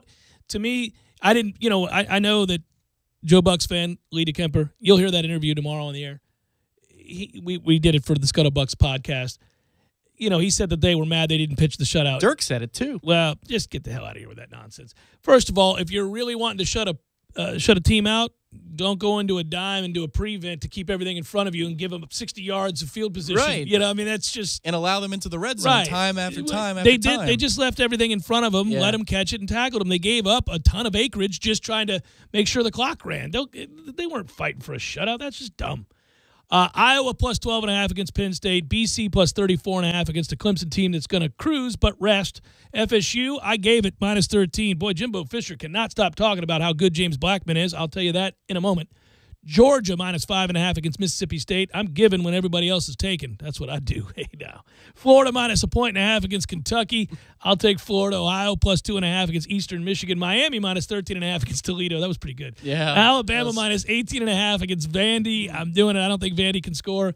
And in the NFL, I'll take the Bills as the surprise team, getting that 3.5. I like the hook there against Denver. They won't win the game, but they'll lose it by a field goal. And give me Philadelphia against the Giants. I've decided that the Giants aren't any good at all. So I'll give the 6. That reminded me of was Amy Schumer's bit on football in the locker room. Oh, yeah. That's a good bit. Yeah. Pretty classic. Yeah. So anyhow, there you go. There's that. There are my games. Jimbo Fisher is effusive with his praise currently of James Blackman. Good use. Well, it's true. It's really kind of amazing that this has been a coach that is not, at least verbally, in ultra protect mode. Now, he may call the game that way once it starts against a good front 7 in NC State. He might very well. But I find it fascinating that he's been willing to talk quite a bit about how they've tried to pressure James Blackman in practice and that they've tried to find out what he could handle without him saying that's what they were doing. That's exactly what they're doing. Once you've got a handle of the basic concepts, now he's going to throw the kitchen sink at you because he had freaking 2 years before this game to try to find out what the kid knows and doesn't know. That part is an advantage. Yes, we would have liked to have seen him play against Louisiana Monroe, so he has game action under his belt. But I got to be honest with you, if you're really trying to figure out how much of the playbook he has a real good handle on, if you're a teacher, for example, a professor or a teacher, that in order to teach a subject, you have to know it backwards and forwards. For there to be a comfort level in the way that you present the material and your ability to kind of ease a person into understanding what you're talking about, you have to know it from every possible angle. Yeah, some of my favorite assignments actually in high school were the ones where you had to read the chapter and then teach to the rest of the class. Right. I mean, it wasn't just a teacher cop-out. It's a great way to engage and Or make to sure you know. understand and command. To thoroughly know about the concepts or the subject matter at hand. That is the same when learning a playbook. Anybody can memorize, regurgitate through rote. Somebody can stand, of course, at a whiteboard and say, this is what a cover 2 looks like. This is what a cover 3 looks like. This is man under. This is 4-3. This is a 3-4. This is, all that stuff. But now when we hike the ball and they're trying to disguise looks and they're going to do things that throw you off your game, you better know the check down. You better know where everybody's going to be. You got to know what the alternative route is based on each look that you're going to get when you come to the line of scrimmage. You got to understand what to check to from a protection standpoint. And the only way you can know that is to backwards and forwards have command of your offensive principles and what you're trying to do to each defensive look. I thought a great window of insight, and this is pro ball, but it's the same point, was when Jameis was first coming onto the league and his first six games. The stuff with the mooch. Well, that was great. But his first 6 games, actually in the flow, and he's talking on Sunday in his post game, and then he talked during the week, and he'd tell you that, well, New Orleans is a man team, but they're playing a lot of zone this week. And what I noticed on the field was that, man, they mixed it up. Everything we prepared for said we were doing this. Yeah. And then they threw us that. Well, instead. you have to have the ability to think on your feet, certainly, and you got to process information very quickly. But when you're doing all of that, you have to have as thorough an understanding of what your offensive principles are as can be possibly allowed for, right? I mean, it's not just memorization. It's a fluid understanding of how they work in the moment against each look. And really, on the fly, you have to adjust. And the only way you can do that is to have a great grasp of those concepts and to know it backwards and forwards, the way a teacher has to know something when they're teaching a subject. So to me, this is where that extra couple of weeks does come in handy when you're starting a freshman quarterback. Okay, I get that he's a quick learner. I get that you tell him in practice, no, this is where we go and why. And the next time that presents itself, he understands it. And you think to yourself, oh, that's good. He's learning quick. I'm not having to tell him 2 things, the same thing twice, 3 times. Got it. Live is different. In game, I've been hit. The crowd's loud. It's a close game, 3rd quarter. I'm nervous. I've made a mistake earlier in the day. Can't have that happen again. What do? Am I really conservative? Do I always check down? Or do I continue to play my game, believe what I'm looking at, and throw the football? Yeah, coach can't stop the drill, restart it. Right. He's not standing 5 yards behind me. I'm out here. Right. He's not even in my ear. It's not the NFL. You have to take your signals. And, oh, by the way, I don't know how NC State necessarily teaches this against this look like I do my own defense in practice as I hear the coach tell them what to do time and again. No, they may do something entirely different, and I better be prepared. All right, so having said all of that, to hear Jimbo talking about how it is that they got after him, and I do think they probably threw the kitchen. Once he had the basic understanding down, they probably said, give him everything. Give him everything. Let him fail a little bit. Let's see how the kid handles failing a little bit out here. And let's see how he handles these looks and whether or not he can make the adjustments and what happens the next day after a tough day. What does he do? And from that aspect, I think it's probably exciting for a coach, like I said on yesterday's show. I think in some ways, although it's not how you draw it up, it's got to be very exciting for Jimbo to have this opportunity to mold this true freshman quarterback with the unique skill set that he has. 6'5", you can't teach that. And he can throw the football, really spin it. So he's got the necessary, the requisite skill set. Quote, the defense has been giving him heck. He's giving it back today. He was getting after him, so he naturally does lead. It's in his personality. Is one thing that Jimbo said about James Blackman and his effort as they get set to go against the NC State team. He talked about how basically he thought that, he's got an alpha personality. That's the quote. It won't be long. He's an alpha personality. That's a really good compliment. That's a big compliment. It's a hell of a thing to say. And when you've heard players say he can be special, and when you've heard the coach reaffirm those beliefs that he has a chance to be quote-unquote special, those are the words they use. These aren't the words of a talk show host or a writer. Players and coaches have said that about him more than once leading up to this game. Hell, they said it before the season. A lot of people in that open practice came away very impressed with him. And when the players were asked about him, they gushed. So I'm really excited and really interested to see, does it immediately translate? Will it take weeks? I have no doubt it's going to happen. It just may not be this Saturday, may not be against Miami. I don't know when, but I think there will be a moment during this year where we go, that's our guy. And we'll hearken back to the conversation we had after the Alabama game that was most regrettable in this sense. Nobody wants to see a kid who's hardworking, smart, tough, prideful within the program, represents the program well, get hurt. Nobody wants to see that, but he did get hurt.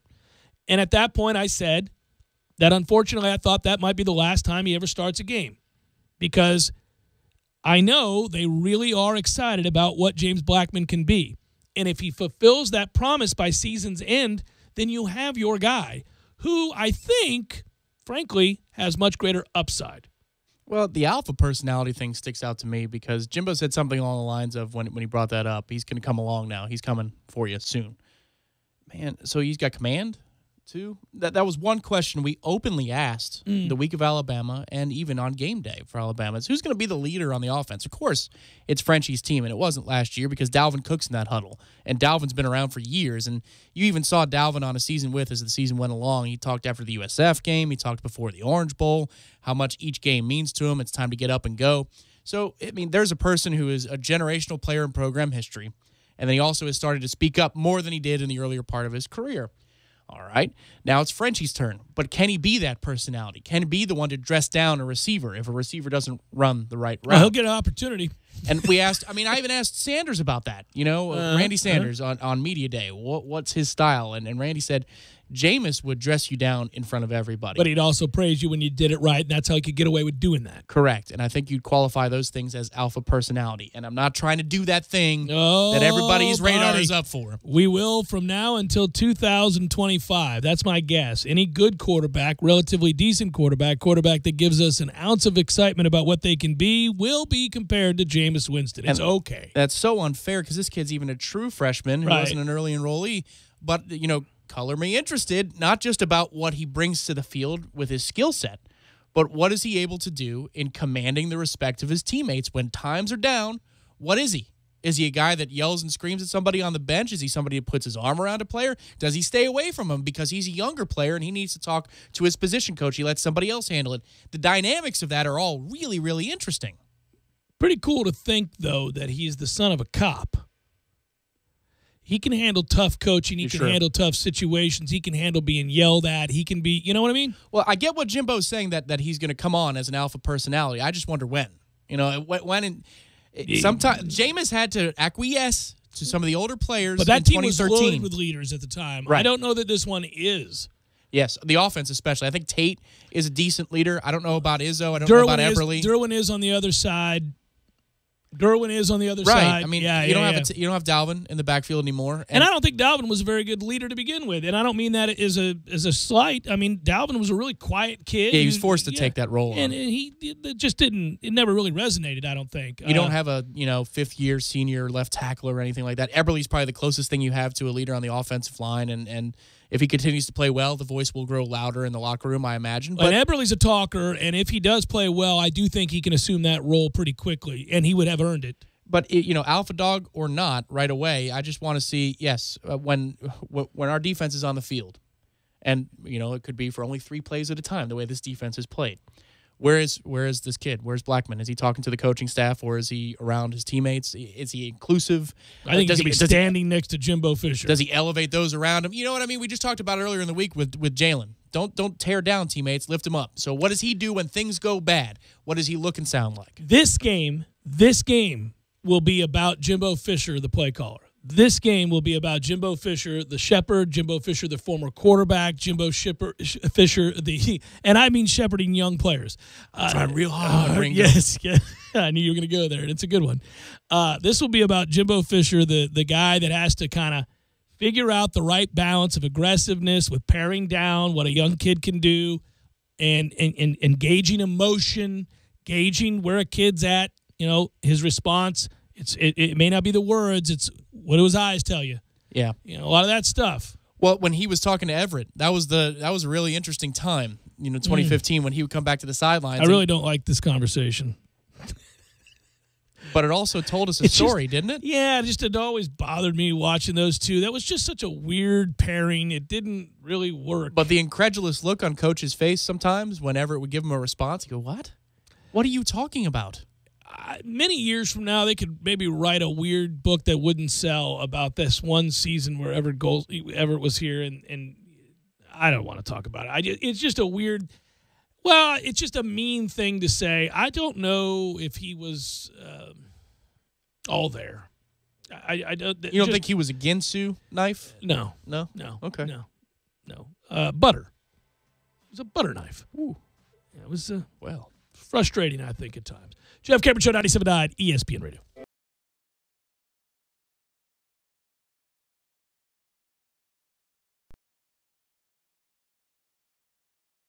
When you're in need of auto repairs, look no further than Nice Tire and Auto Service. Nice has been in business for 16 years with long-term, knowledgeable sales associates. They have the latest wheel balancing machine in the industry. And for passenger vehicles, they service AC, brakes, suspension, tune-ups, and much more. Never sit through a long wait. Nice Tire and Auto has 10 service bays to get you back on the road quickly. If you have tire problems, check out their large inventory with various Goodyear and Michelin tires. Nice Tire and Auto Service, 4792 Bluntstown Highway, 574-4100.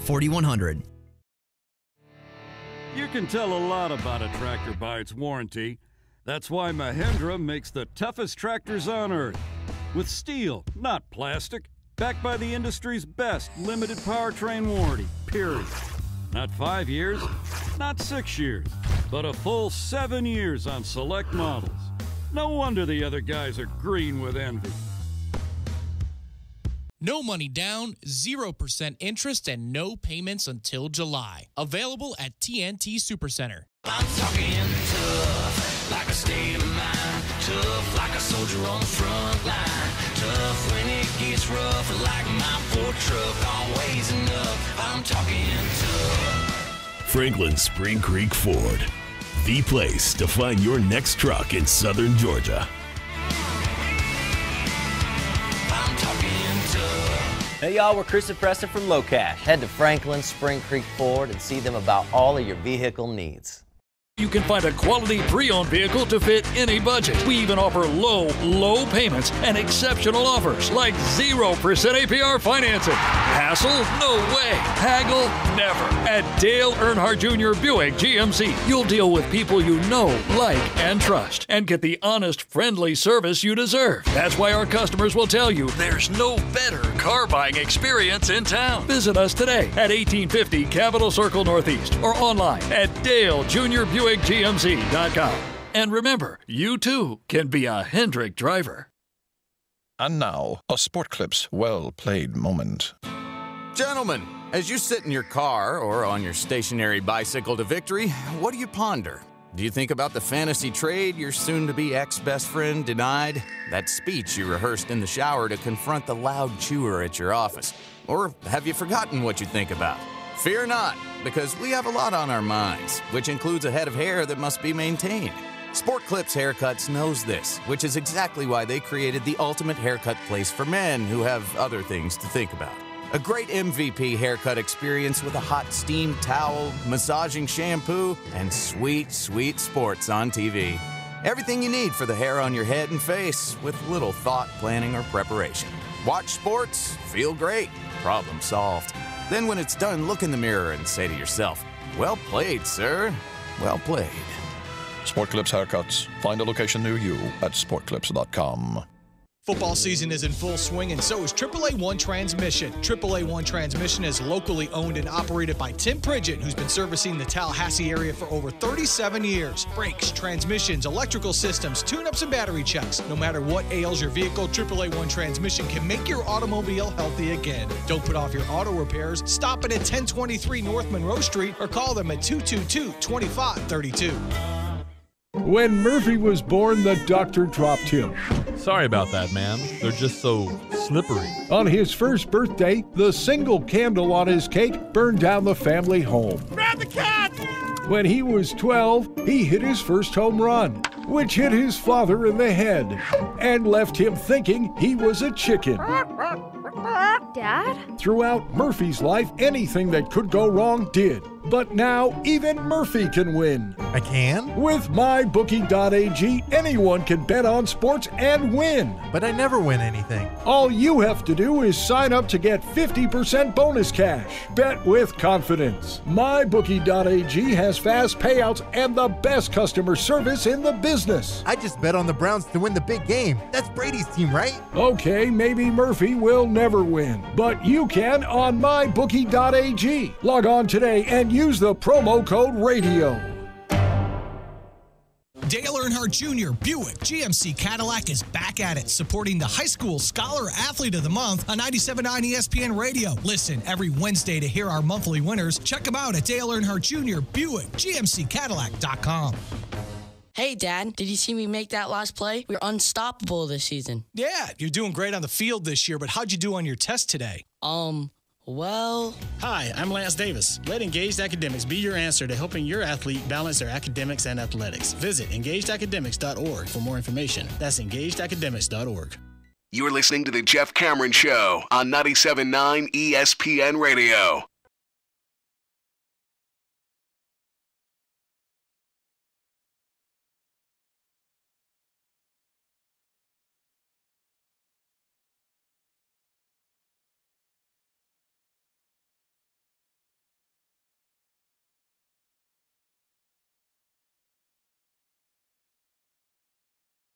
Jeff Cameron Show, 97.9 ESPN Radio, at J Cameron Show, at _Tom Lang. From Kurt, hey, I wanted to go to church services for my bachelor party, but my best man made me drink and go to strip clubs. Hashtag a-hole. Hashtag a-hole. Hey, Jeff, doesn't the best man always plan the bachelor party? Decision made. Hashtag a-hole. Hashtag a-hole. Several of these, Yeah, I got to say that, in this situation, there was a unique set of circumstances, and that's why Tom and I made allowances. That's really what it's about. Under a normal set of circumstances, we would have said, who cares what that guy wants? I mean, you're the dude. But this wasn't one of those. The proximity to home thing with the information that we have in front of us. Well, now, right. we don't have all the facts here. No, there's a lot of nuance to people's relationships. But with the facts that we do have presented to us and before us, that's neither here nor there. You weren't going to be close to home anyway. So we'll start there in negotiations, but, Vegas really would solve every problem here, and there are cheap flights that you can get on short notice. You just keep reminding me how I need to get my ass back out to Vegas. It's been a little while, and I think my family's at the place where Daddy could go away for a little while to Vegas. I mean, they're old enough now. I've done a lot of fathering. I've earned this. Oh, I'd love how that'd go over. Yeah. And I've been thinking about it. The boys are 9 and 7. They seem to be pretty well adjusted. I've been a loving husband and a very good father, and I'm not abandoning those roles or that role. But, I'm going to need about a week in Vegas. I feel like I've earned that up to this point. There's a lot of investment that I've given to our marriage and the rearing of these young children. I've earned this trip to Vegas. That would go over well. You may want to save it till they're awkward preteens. Then you're just going to want to get away from them anyway, Yeah, I feel like we're getting to within a couple of years. I can see it. Yeah, the awkwardness is coming. Yeah, it's there, man. You're like, God, man, we're all so goofy at that age. Oh. There's nothing they can do about like it. Little we all caricatures, did it. Yeah, we all did it. Oh, yeah. And you just, I was looking back. I was, when the storm was on its way, we were trying to organize stuff. We have certain things in a safe and things like that. And Christy was trying to figure out if we have to leave, what are we taking? Automatic weapons. AK-47, the whole deal. Everybody's got that in their safe. So I was thinking, like, what do you do? And, some birth certificates and things like that. And so we're going through and we have some really old pictures of me and of her and people that are no longer in our lives that have passed on, that you really value those pictures. It's all you have left. And one of them is like of me when I'm 11. And I'm looking at this picture and I thought, oh, sweet Jesus, look at that doofus. Yeah. I mean, that must have just been tough. Like this is my son.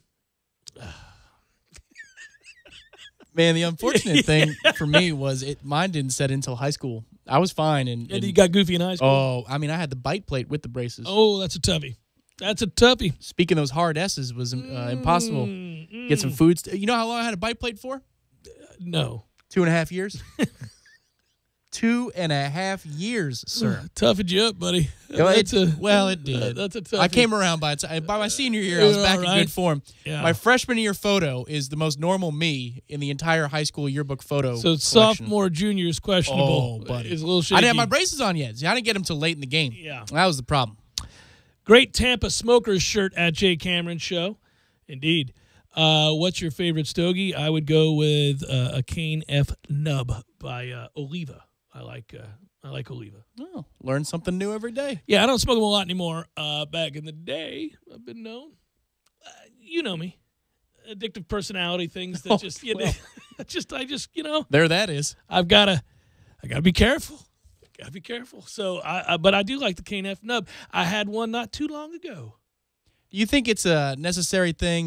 We're just talking about bachelor parties and such. Bachelor parties. I've had cigars at bachelor parties, I can tell you that. Bachelor parties and nuptial ceremonies, the cigar deck, is that like something you need to have? No. That's just a luxury thing. Yeah, it's just... So the open bar is the must and everything else is luxury. That's right. You just got to know your people. Yeah. If like 8 of the 9 people that are going to be there like a good cigar, well, then sure. But if not, then, alienate the poor bastards that don't. So, I've just seen, I've been to ceremonies where people say, well, this is something you got to do. You got to have the cigar station. Right. Well, I'm not really interested. I'd rather just, instead of paying the $3 a drink, let's just do the open bar. But, that's fine. Oh, well, now, if it's an and/or, what are we doing? Oh, yeah. Yeah, no. Yeah. That's a very different set of circumstances. I want to go back to what we were just talking about with James Blackman. I've really hit on this and hinted at other things about what this switch at quarterback necessitated, again, unfortunately, through an injury, what it means in long-term and short-term.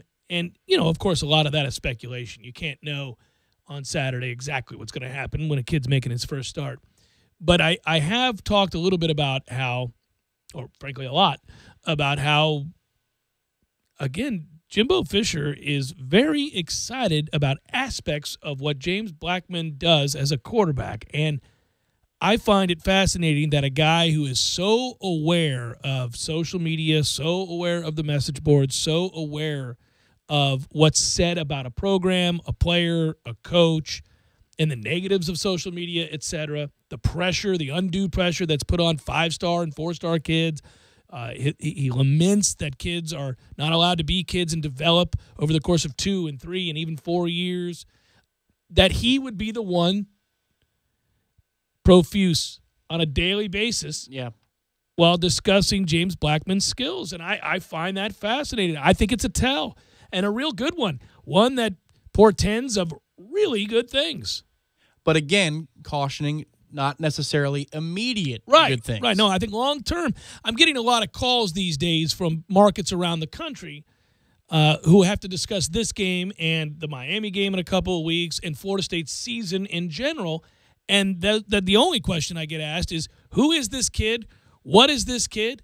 Is he a runner? Is he a pocket passer? You think about it from the standpoint of people around the country. They see Florida State lose the game against Alabama. They see Florida State score 7 points. They see the injury to DeAndre Francois, and they go, season over, and they move on. And I understand that. If I'm in, like we like to joke about, if I'm in Sheboygan, I'm no longer paying attention to Florida State. I'm moving on to the rest of the league, the country, deciding who's a potential playoff candidate. But a lot of these people, now that Florida State's actually going to take the field and play football for the first time in 3 weeks, are kind of reminding themselves, oh, yeah, they got some new guy. Who's this new guy? Well, I'll call Cameron. He's been down there forever. He'll tell you.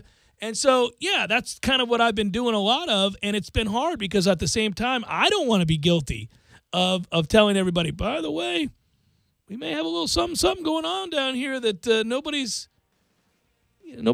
really quite understanding or suspecting, and I'm thinking that because I think the head coach thinks that. If we do, they'll know by the Miami game because that game's always well received and well viewed. I'm going to tell you what I think the Miami game is right now on the 21st, and that is low scoring. Give me the under. I think 2 defenses are going to dominate the night, and we do think that's going to be a night game, but I think that's going to be a low scoring affair between Miami and Florida State. Jeff Cameron Show, 97.9 ESPN Radio.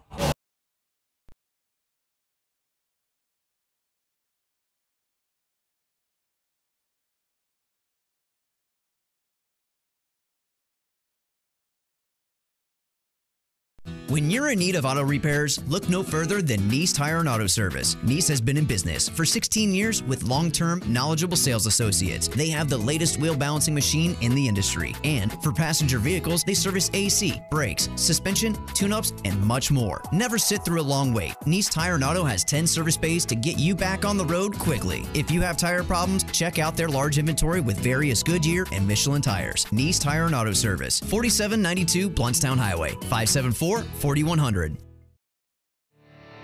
can tell a lot about a tractor by its warranty. That's why Mahindra makes the toughest tractors on earth. With steel, not plastic. Backed by the industry's best limited powertrain warranty, period. Not 5 years, not 6 years, but a full 7 years on select models. No wonder the other guys are green with envy. No money down, 0% interest, and no payments until July. Available at TNT Supercenter. I'm talking tough, like a state of mind. Tough, like a soldier on the front line. Tough when it gets rough, like my Ford truck. Always enough, I'm talking tough. Franklin Spring Creek Ford, the place to find your next truck in southern Georgia. Hey y'all, we're Chris and Preston from Low Cash. Head to Franklin Spring Creek Ford and see them about all of your vehicle needs. Citrus kick of Mountain Dew. Instead, it feels like you've been motorboating King Tut's sarcophagus. Show some mercy. Crack open an ice-cold Mountain Dew. You know your mouth wants you to. Do the Dew.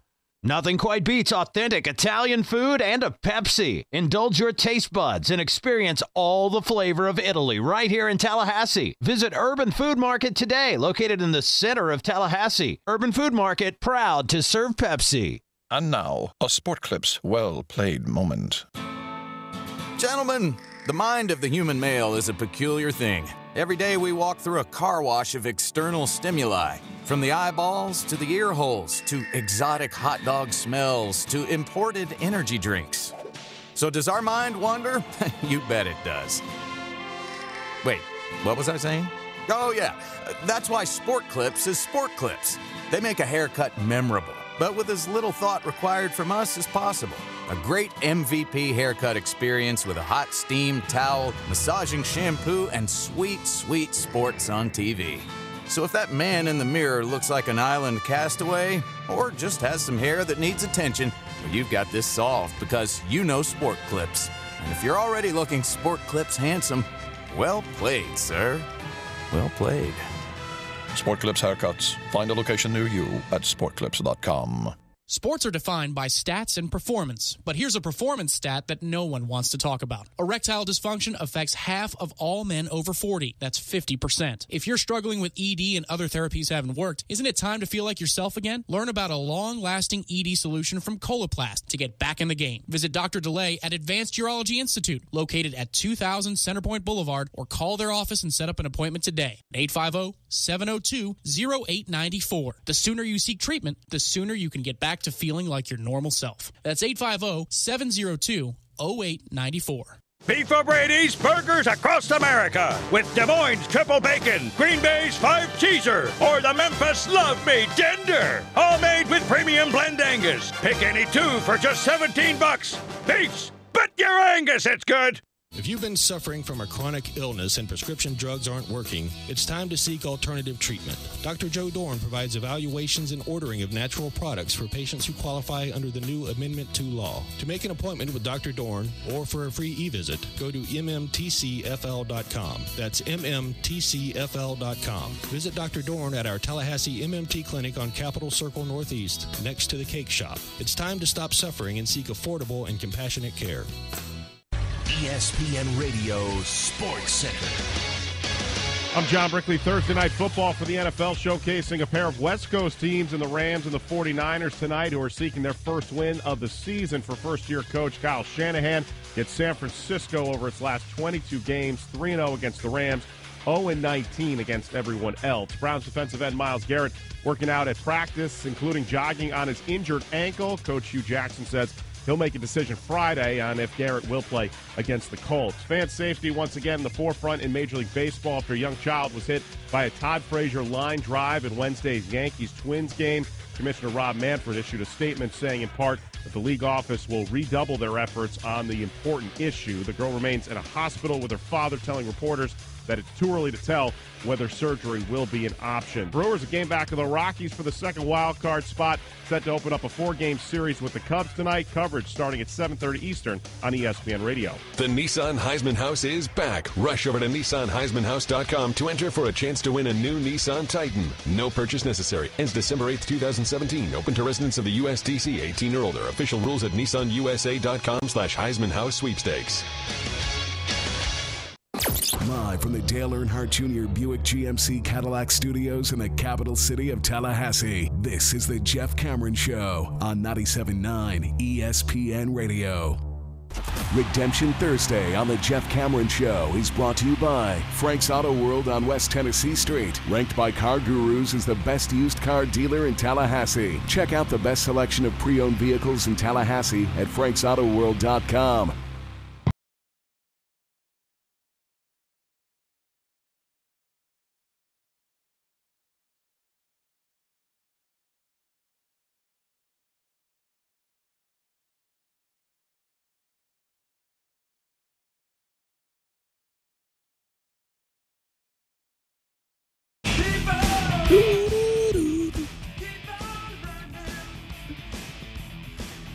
If you want to cue it up, we can, because I think people are probably already ready. They're ready for the weekend to begin, let alone that last half hour of the workday where it's time to get it on. Count 'em up, pour 'em out. I'll just have a cup of coffee. There it is. It's Beer 30, brought to you by the 7th Hill Tap Room on Appalachie Parkway. Perfect time for Beer 30, presented by our fine friends at the 7th Hill Tap Room on Appalachie Parkway. Good times, by the way. There's a band playing tonight that's got a cool name. I've never heard them, so I can't attest to whether the music's good or bad or somewhere in between. But the band name is a home run. Thursday, that's today, it features Afraid of Bears. All right. That's a great band name. That is. Good job, guys. Afraid of Bears or gals, I don't know. And don't forget to uncork tonight and every Thursday with Wine Happy Hour all night long. $4 glasses of draft wine, $5 glasses of all other wine, $20 bottles in-house, $3 off to-go bottles. So you get those to go, $3 off. That's our friends right there. They're doing good things at the 7th Hill Tap Room. Yeah, there's something coming up tomorrow at the 7th Hill Tap Room that'll be pretty fun, too. That's the Jeff Cameron Show from 3 to 6. Actually, you can't get in until 4, but we'll be there doing the show. That's right. Yeah. We are What's on Tap as well. That's right. We are indeed. I see where Nebraska has decided, man, I've seen about enough of this. It just saddens me. Every freaking year I'm on the air, it's just continuing to go downhill, Tom. So would you be excited if Paul Johnson got hired to become the coach of Nebraska? Not quite the same, but it's an option. You know, it's so funny. Well, no, I wouldn't, because I think Paul's an ass. Okay. But that's why I asked. Juxtaposing he's impossible. Something that resembles Nebraska versus right. The jerk. No, it's tough. You know what's weird about all of this, too? Frank Solich, they could go out and get him at Ohio. He's still running the same system he ran at Nebraska, which was Tom Osborne's system, so you could just bring his old ass back. I mean, that would be fine. You could do that. They fired him. I bet they regret it. I bet they regret moving conferences, too. But, I mean, it's so weird to be somebody who has ties to Oklahoma and to pity a university and a program that by and large was a rival with Oklahoma for many, many years. But I really do. And maybe it's just because it's, I didn't go to Oklahoma. I just have family who did. And so to see, though, I think it's more about a love of college football. I really do. I think if you remove all ties, I think that as I've gotten older, I've talked about this on the air, I try to keep this as open and honest as possible about whatever I'm thinking about, any number of issues on the air, because I think that's how you connect to people. And as I get older, I'm just a bigger fan of college football than I am anything else. Now, yes, Florida State football specifically will always be what floats the boat. I got you. But I just love the grand game of college football. And so when anything happens that damages the game, it bothers me, whether that's somebody going 170 in a 70, you know, or whether it's the sport getting sometimes, I think, a little too big and being ruled by money in a way that resembles the NFL, whatever it might be. The ongoing arms race, which is now really, in essence, removing large swaths of schools from contention of ever making a playoff or playing for a national title. You know, I've often referenced that, you know, the years in which BYU could win a national title like they did in '84, well, that's gone. It's over with. And they can't. They can't compete.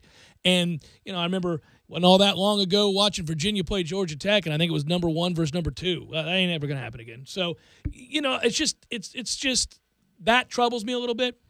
But none of those things really seem to add up to the way I feel about how sorry it is to watch this Nebraska program it's udderless. Mm-hmm. You know, it's udderless. They're lost in the world, man. I mean, people aren't moving to Nebraska anytime soon. So we're talking about places that are sort of the Rust Belt. So it's a good T-shirt. People aren't moving to Nebraska anytime soon. There it is. I bet Iowa fans would buy that in droves. Oh, yes. And they're celebrating the demise of Cornhusker football with the best of them. Yeah. Because Nebraska, in essence, can only hope at this point to be Iowa. Wow. Let me ask you this question, though. Well, the great Minnesota experiment, we'll see how that plays out. But if you are having that much money infused into your program and you have the TV contracts, don't you always inherently have a chance to rise up at some point? Because at the end of the day, I think it's about the dollars that allow you the opportunity to go get a head coach and to go put together a staff that entices kids from all corners of the country to come play for your university. Yes, money will allow for you to make a run at it and give you an opportunity to compete.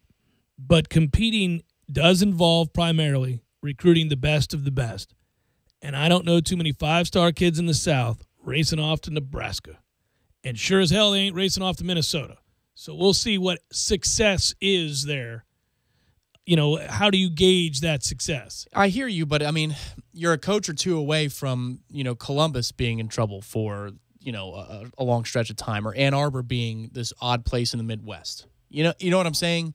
Like, Michigan's been down since Carr was the coach, and everybody is waiting for Harbaugh to deliver on the promise. Well, and he's recruiting top 10, top 15 level, so it's happening. Eventually, it's going to have to happen, where he's going to threaten a Big Ten title and actually beat Ohio State.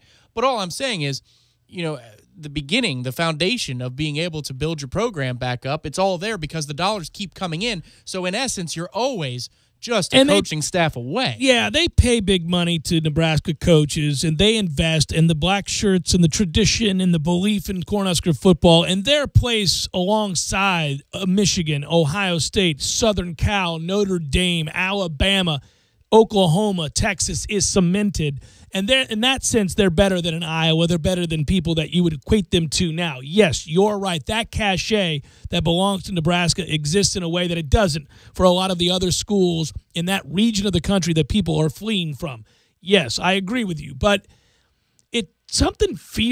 maybe I'm a prisoner of the moment. I think that's probably true. Something just feels really wrong at Nebraska and has now for a very long time. They don't feel like a program that's falling and will get back up. They feel like a team that has an organization, a program, a university, a tradition that has broken and is not going to be fixed in the same fashion that it was in the 90s when they were the dominant program in college football. We like to think of Florida State and Miami and those programs, but, man, Nebraska won 3 national titles in 4 years.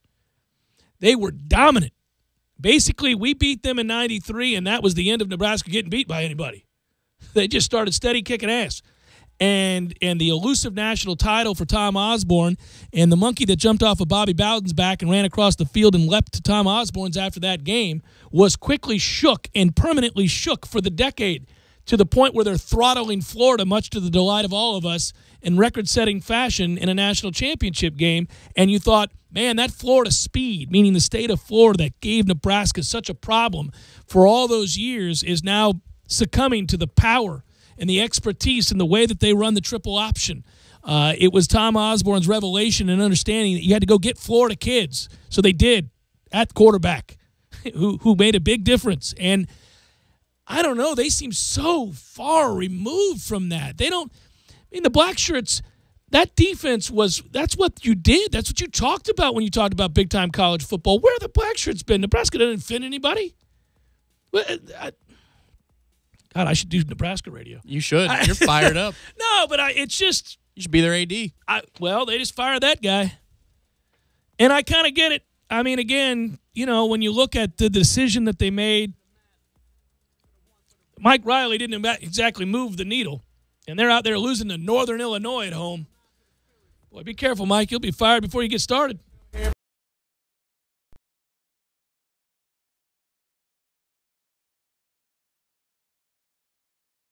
When you're in need of auto repairs, look no further than Nice Tire and Auto Service. Nice has been in business for 16 years with long-term, knowledgeable sales associates. They have the latest wheel balancing machine in the industry. And for passenger vehicles, they service AC, brakes, suspension, tune-ups, and much more. Never sit through a long wait. Nice Tire and Auto has 10 service bays to get you back on the road quickly. If you have tire problems, check out their large inventory with various Goodyear and Michelin tires. Nice Tire and Auto Service, 4792 Bluntstown Highway, 574-4100. You put your mower through a lot. All that back and forth can add up to thousands of miles. That's like mowing cross country. Gravely commercial mowers are built for all-day performance, helping you get the job done mile after mile. Gravely, built to mow the distance. Get your Gravely motor only at TNT Supercenter, your one-stop shop for work or play. 14585 Highway 19 South, Thomasville, Georgia. TNTSupercenter.com. I'm talking tough, like a state of mind. Tough, like a soldier on the front line. Tough when it gets rough, like my Ford truck. Always enough. I'm talking tough. Franklin Spring Creek Ford. The place to find your next truck in southern Georgia.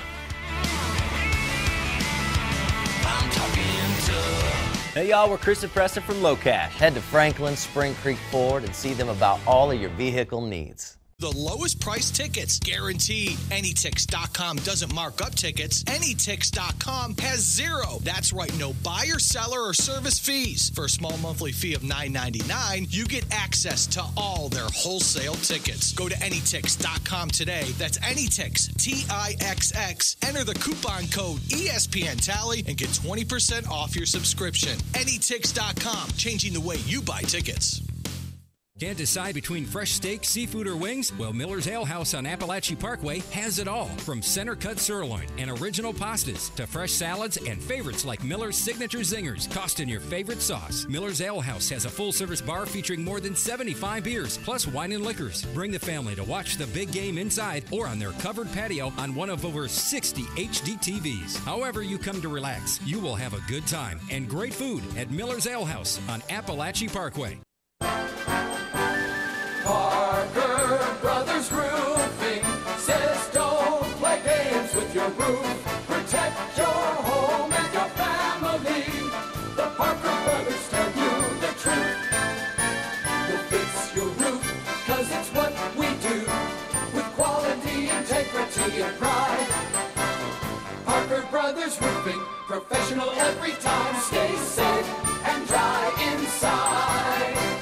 Hey, I'm Travis with Parker Brothers Roofing. Some roofers are like a bad boyfriend. They make lots of promises, but in reality, they're just cheap. They don't own up to their mistakes, and they leave you with a lot of regret. Parker Brothers Roofing stands behind every installation, and if a mistake is made, we own it and fix it. Our customers never have to worry about being left behind for the next job. At Parker Brothers, it's quality that builds our quantity. Call us at 656-8112.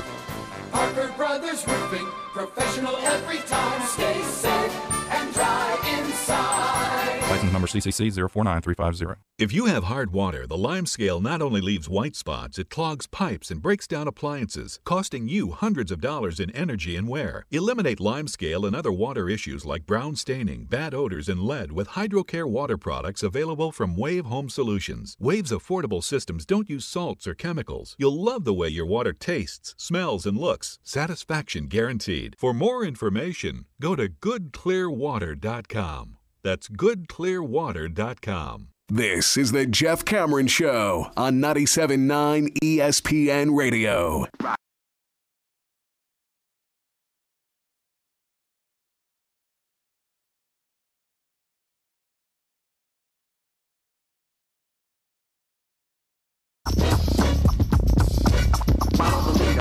First of all, this is just a really cool name for an insect. And secondly, the revelation of what this insect can do is intriguing. There is a unique trigger factor in the design, the evolutionary production of what happens with these snapping jaws on these red ants, Tom, that I've been reading about. Mm-hmm. It's a good article in the Smithsonian Insider that you can read about the snapping jaws of these ants that will freak you out. It's super fast in the way that it latches in. In fact, this is what I read.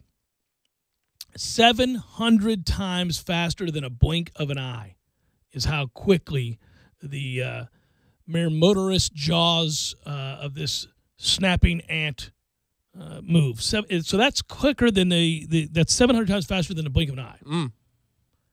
Think about that for a second. So the reason I bring this up is the people that work with insects or animals of any kind, but especially people who study the effects of bites from ants and mosquitoes and other things. You ever notice the willingness they have to just be the one that gets bit?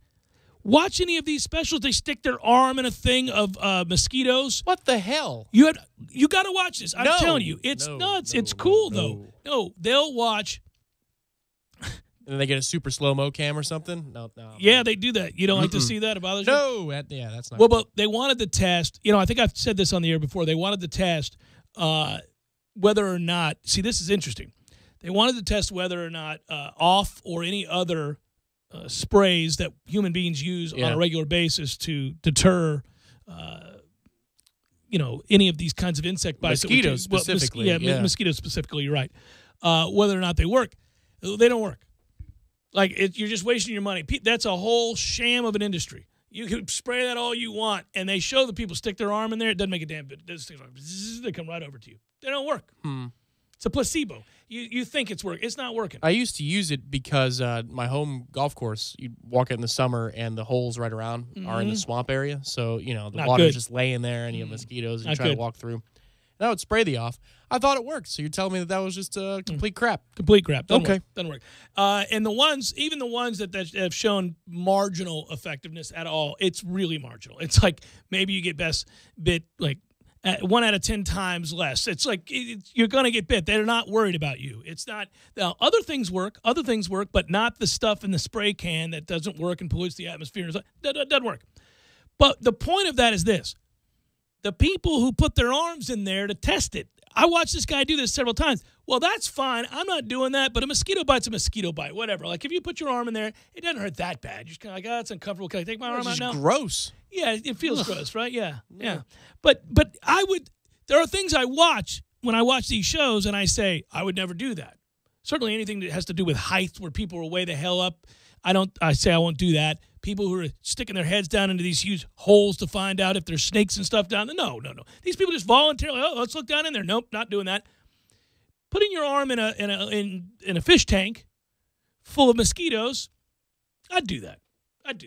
I mean, like, if you're paid, they say you stick your arm in there and see what happens. No, congratulations. You wouldn't do that? No. All right. Well, here's what I wouldn't do, and we can't agree on. Oh, God. Homeboy's putting his fingers in front of this ant, this red ant, and I wish I could show the people on screen here. This ant's jaws, this red snapping ant, are massive. Like, they extend way out, and they go 700 times faster than an eye than you blink your eye. So you don't have a chance to move your hand. You can't go, I gotcha. You can't do that. No. This ant's gonna F you up, and it hurts too because it's got poison. And this guy's like, oh well, here's the experiment.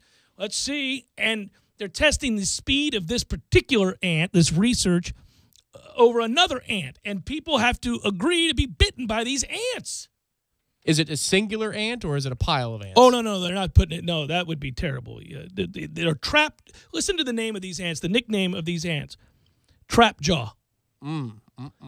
Trap jaw ants called Myrmoteris. I'm sure I'm screwing that up. But they work differently, and they have ultra-fast moving mandibles. Ultra-fast moving mandibles. Sounds like a wrestling finisher. Yeah. And they have different trap jaws than other ants, and that makes them the fastest ant on the draw in the world. You can't mess with those ants. That should have been Mick Foley's, foil would be, against the mandible claw was this guy. I have the most, what's the word for it? The quickest mandible? Yes, mandibles. That's right. The fastest mandibles. The fastest mandibles. Yes, yeah. They have the fast-moving mandibles. The fast-moving mandible. Spring and trigger systems in their jaws designed to power the fast-moving mandibles, Tom, make them the fastest biting and most powerful ant in the world. And this guy's sticking his arm down in there to test it. I'm not the one. I love science. I love reading about the results of these studies. I like knowing that there is an ant out there known as the trapjaw ant, and that, in fact, he has a strange evolutionary system that's meant to power their fast-moving mandibles at a record speed, 700 times faster than your eyes blink. But I don't need to be bitten for all of that. That's nuts. I feel like these people are glory hogs or something. Can't you just devise something? Put a twig in there. Well, yes. A little leaf. I'm sure you can devise something that mimics human skin, and there's your control for a regular ant bite, and then you put this thing in front of the other ant, threaten it, it gets bit, and then you measure it. You put a sensor in there. You don't have to do why. Tell me between 1 and 10, how much did that hurt, Rick? Yeah, but they do that. Rick has to tell you, that's a 10. That's a 10, That's a 10. Sweet Can Jesus, we go to that's 11? a 10. I'm good. Yeah, so what they detected about this, and I'll move on, is they did all these different x-rays, they did all these different studies, and what they found out about this particular speed mandible is that it's triggered. It's there's a lobe on the back of the ant's head that compresses it like a trigger, like you lock and load it. And then they have this mechanism when they sense that they need to bite something, and it fires the trigger, and that's it. And like something that ants are already ridiculous. They can lift stuff that's, That's what I'm saying. The strongest and quickest ant. I mean, that's saying something. You can watch that. It's a good special on these ants. Smithsonian Channel. It's worth your time. I'm just telling you. It's random, but it's worth your time. It'd be like, if you had the biggest loser and then they have a 100-yard dash. Like, this guy is the slowest, and it's not even close. The University of Arizona and folks at the University of Illinois are studying these ants. They find them to be the fastest and most vicious of the bunch. There are some vicious ants in the world. Damn right there are. Yeah. I remember that poor bastard got bit by a crocodile and then survived only to drag himself up against a tree and fall asleep and to be getting eaten alive by the carpenter ants, but he made it. He got out. Yeah, toughie. Final hour, forthcoming. Stay.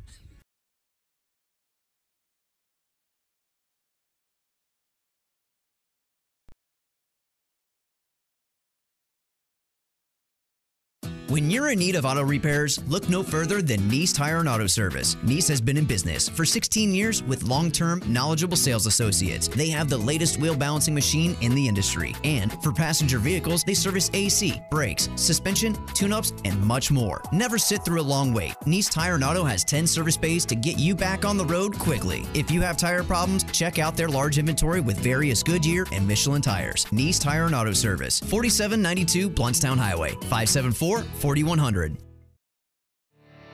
You can tell a lot about a tractor by its warranty. That's why Mahindra makes the toughest tractors on earth. With steel, not plastic. Backed by the industry's best limited powertrain warranty, period. Not 5 years, not 6 years, but a full 7 years on select models. No wonder the other guys are green with envy. No money down, 0% interest, and no payments until July. Available at TNT Supercenter. I'm talking tough, like a state of mind. Tough, like a soldier on the front line. Tough when it gets rough, like my Ford truck. Always enough, I'm talking tough. Franklin Spring Creek Ford, the place to find your next truck in southern Georgia. Hey y'all, we're Chris and Preston from Low Cash. Head to Franklin Spring Creek Ford and see them about all of your vehicle needs. Clips handsome. Well played, sir. Well played. Sport Clips Haircuts. Find a location near you at sportclips.com. When Murphy was born, the doctor dropped him. Sorry about that, man. They're just so slippery. On his first birthday, the single candle on his cake burned down the family home. Grab the cat! When he was 12, he hit his first home run, which hit his father in the head and left him thinking he was a chicken. Dad? Throughout Murphy's life, anything that could go wrong did. But now even Murphy can win. I can? With MyBookie.ag, anyone can bet on sports and win. But I never win anything. All you have to do is sign up to get 50% bonus cash. Bet with confidence. MyBookie.ag has fast payouts and the best customer service in the business. I just bet on the Browns to win the big game. That's Brady's team, right? Okay, maybe Murphy will never win, but you can on MyBookie.ag. Log on today and use the promo code RADIO. Beef O'Brady's Burgers across America with Des Moines Triple Bacon, Green Bay's 5-Cheeser, or the Memphis Love Me Tender. All made with premium blend Angus. Pick any two for just $17. Beefs, but your Angus, it's good. Broadcasting live from the Dale Earnhardt Jr. Buick GMC Cadillac Studios. This is 97.9 ESPN Radio, WTSM, Woodville, Thomasville, Tallahassee. ESPN Radio Sports Center. I'm John Brickley. Thursday Night Football for the NFL, showcasing a pair of West Coast teams in the Rams and the 49ers tonight, who are seeking their first win of the season for first-year coach Kyle Shanahan.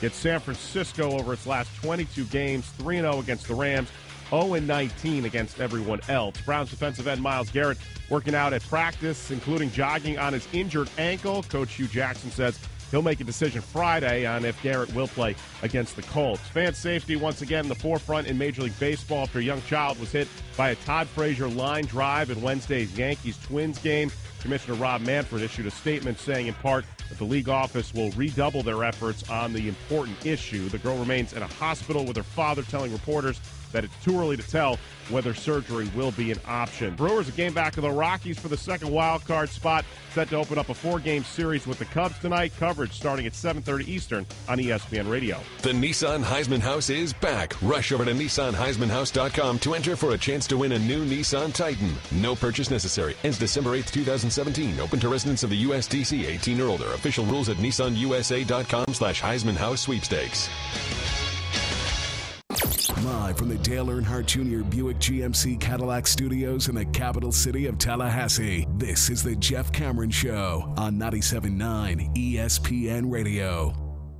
Redemption Thursday on the Jeff Cameron Show is brought to you by Frank's Auto World on West Tennessee Street, ranked by Car Gurus as the best used car dealer in Tallahassee. Check out the best selection of pre-owned vehicles in Tallahassee at franksautowworld.com.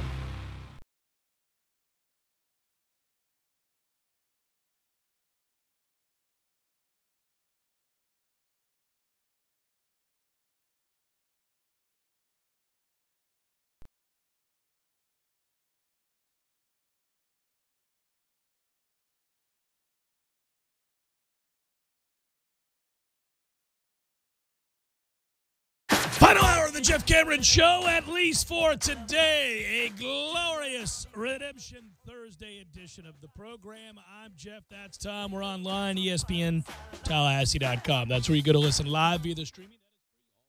Don't miss anything. Hey. If you do, remember you can get caught up. We'll post all 3 hours, both on iTunes and in our own audio vault. We do that every day upon the conclusion of the program. You can email the show if you like. It's jcs at 979ESPNradio.com. Find us on Twitter at @JCameron Show. Find me on Twitter at @JCameron Show. Find Tom at _ Tom Lang. Also, email the show if you like, jcs at 979ESPNradio.com. And WTSM app, along with watching us on YouTube. It's the ESPN Tallahassee feed there on YouTube. And thanks for doing that. Who's going to take home the victory bell? That's been the topic for the last 2 hours. Big game, North Carolina Duke. Pretty evenly matched from an athlete standpoint. Who you got in the victory bell matchup, Tom Lang?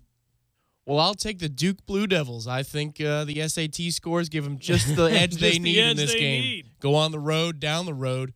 Chapel Hill, 20, 30 minutes away. They go get the job done, sir. Now, what's the number these days? 2.5. Well, you're just picking winners then. Yeah. So there you go.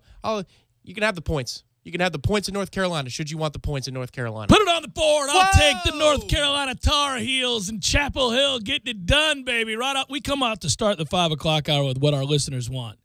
Duke, North Carolina talk, and a little acrimony, a little wager, a little something for you. So Swaffy likes half of this. He likes the front half. Well, I think he's in his full glory. I think that he comes to this game. Hey, now. Yeah, he's actually arriving at this contest on a chariot.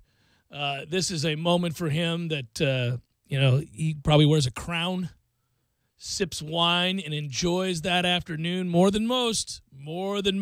I actually am intrigued by the game. Oh, by the way, thanks to our friend David Hale, he'll have you know the last time that Duke was favored in a game in Chapel Hill, they lost 38-0. I'm going to take Carolina, not because of that at all. It's just an interesting little nugget. It's fun. But I will take North Carolina. I don't think they're any good.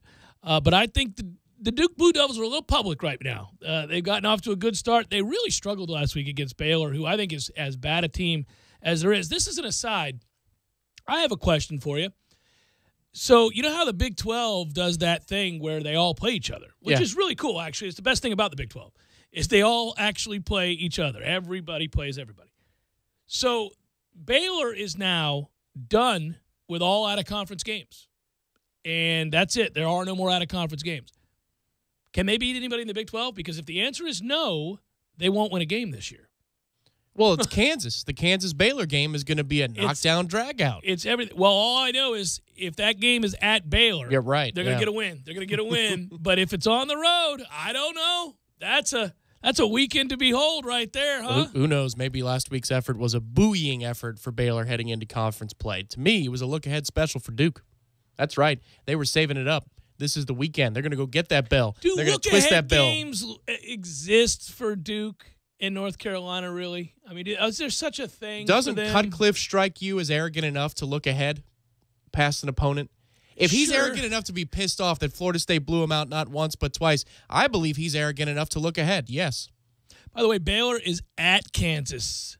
November the 4th. It's at Kansas, so you cannot pencil in a win for Baylor because Kansas hasn't won a road game since 2009. That's accurate, by the way. I didn't make that up. That's not being me sarcastic. That's real. That's a game for the ages. Yeah, you know what? We got Syracuse here in Tallahassee. We may want to go on the road and cover that one. You want to go up to Kansas? Let's do it.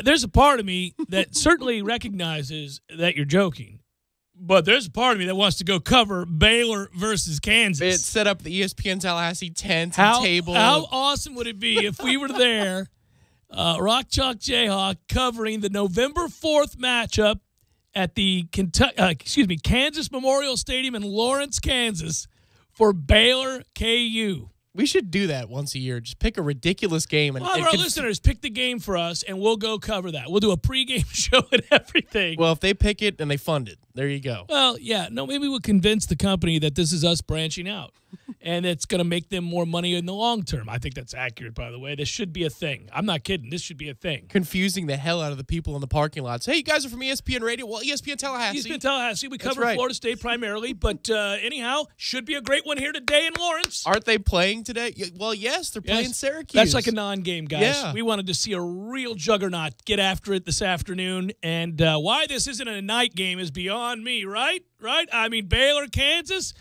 don't you throw me some of that corn?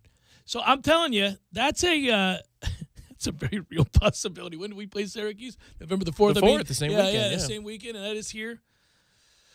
Oh, I wish that was the weekend we were playing Delaware State. I could justify saying, screw it, I'm not watching us against Delaware State. I'm going to watch Baylor and Kansas. Live on location from Lawrence, Kansas. It's Tallahassee Game Day. Hey, we'd have folks coming by. We'd get, wear the Kansas sweatshirt. It'd be nice weather, I bet you, in Lawrence, Kansas in November. Oh, yeah.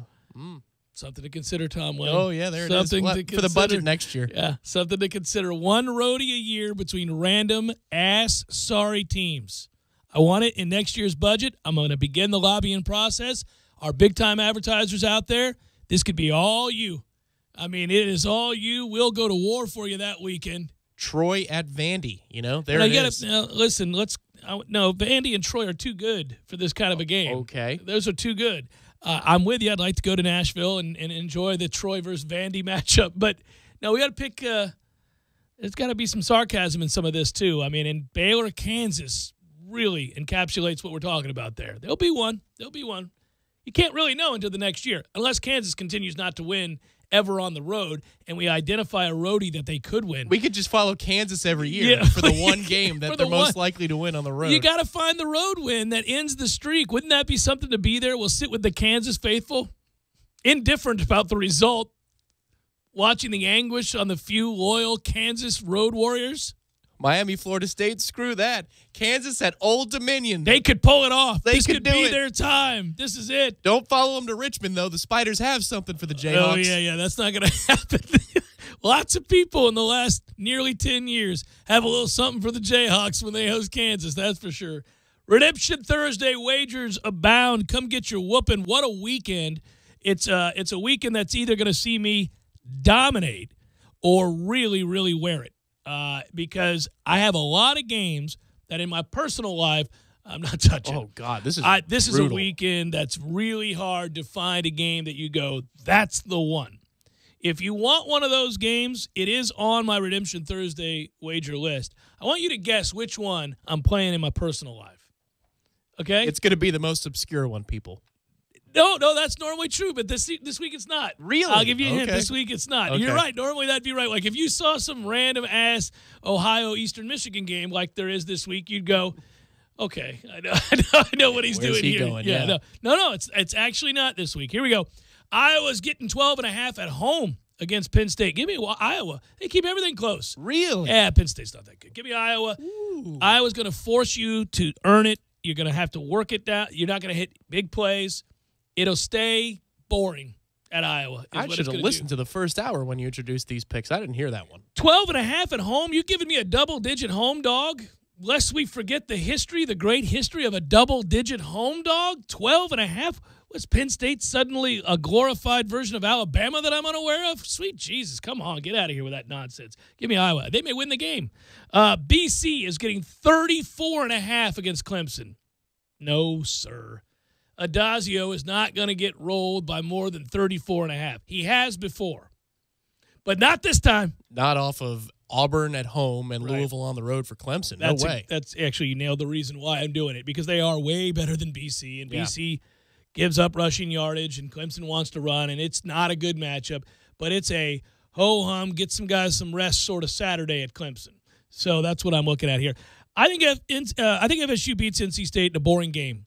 I'm looking at the under here. I didn't post that, but in my personal life, looking at the under here, I think Florida State wins the game 24-7. We had an over-under on the Man Cave show earlier in the week, 320 yards of total offense for Florida State.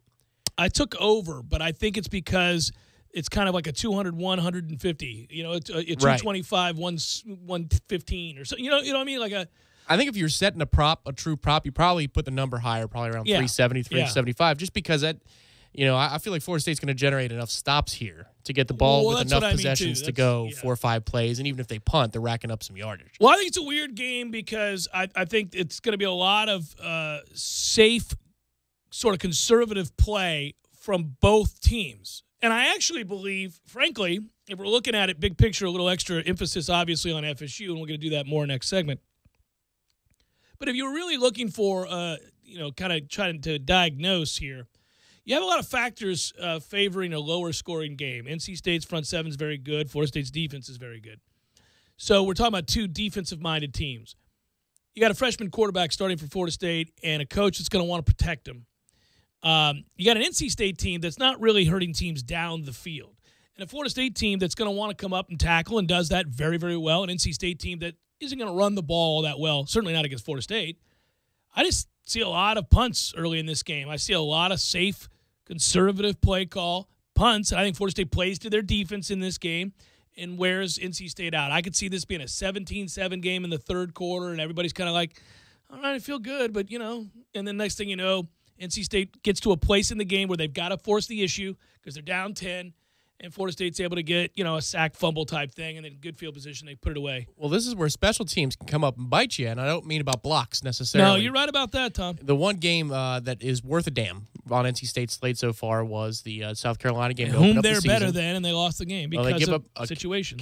Kick return touchdown to open the game, and then just before halftime, they give up a punt that should really go to the house or be taken deep inside their territory, but the kid for South Carolina slips. Something's got to give here. You got line drive punts from both teams. Yeah. You got some coverage issues on NC State's kickoff coverage team. You might see some field position flip with special teams play, and that may influence the over and the under. I'm going under, and I'm taking Florida State to cover the 13 points. I'm giving the 13. It's up to 13. I think the wise guys see what's going on here. I can feel it all the way down in my plums. This will be our Lone Star wager of the week. I have a feeling, just based on our private conversations and our conversations today on the show. Are you going to go ahead and take Mississippi State to win outright? Or do you want to make that your Lone Star? Although it can't be, not your Lone Star, your bold endeavor. It can't really be a bold endeavor. It's only a 5-point spread. I'm taking bet down to 5. It's 5.5. I'm taking Okay. Georgia, giving the 5.5. You want the 5.5? Go ahead. You got Mississippi State because you got them winning the game, right? I believe the wrong team is favored. All right. Yes. Well, you're wrong, and we'll wager that. And I'll take Georgia. I'll take Georgia and give the 5.5 to you. So that's just a wager. It doesn't have to be special. It's just a wager. Well, we got that in the Duke North Carolina game. This is going to be a busy week. I think we got another one. I got Florida, and I'll give the 1.5 to Kentucky. You feel that good about Kentucky? No, we had to find a wager on Tuesday night, so maybe let me sleep on it one more time. Means you're going to take Florida. I see. Ohio's getting 2.5 against Eastern Michigan. I did it. I still have not identified the game that I'm personally wagering, although I am probably going to take Florida and give the 1.5 in that one. Miami minus 13.5 against Toledo. Toledo's run defense is terrible. Miami will run the ball. That's an obscure game, but apparently that's not the one you're playing in your real life. Alabama giving 18.5 versus Vandy is the game I'm playing. Okay. I'm going to give the 18.5. I like Vanderbilt's defense. I just don't know how they're going to score.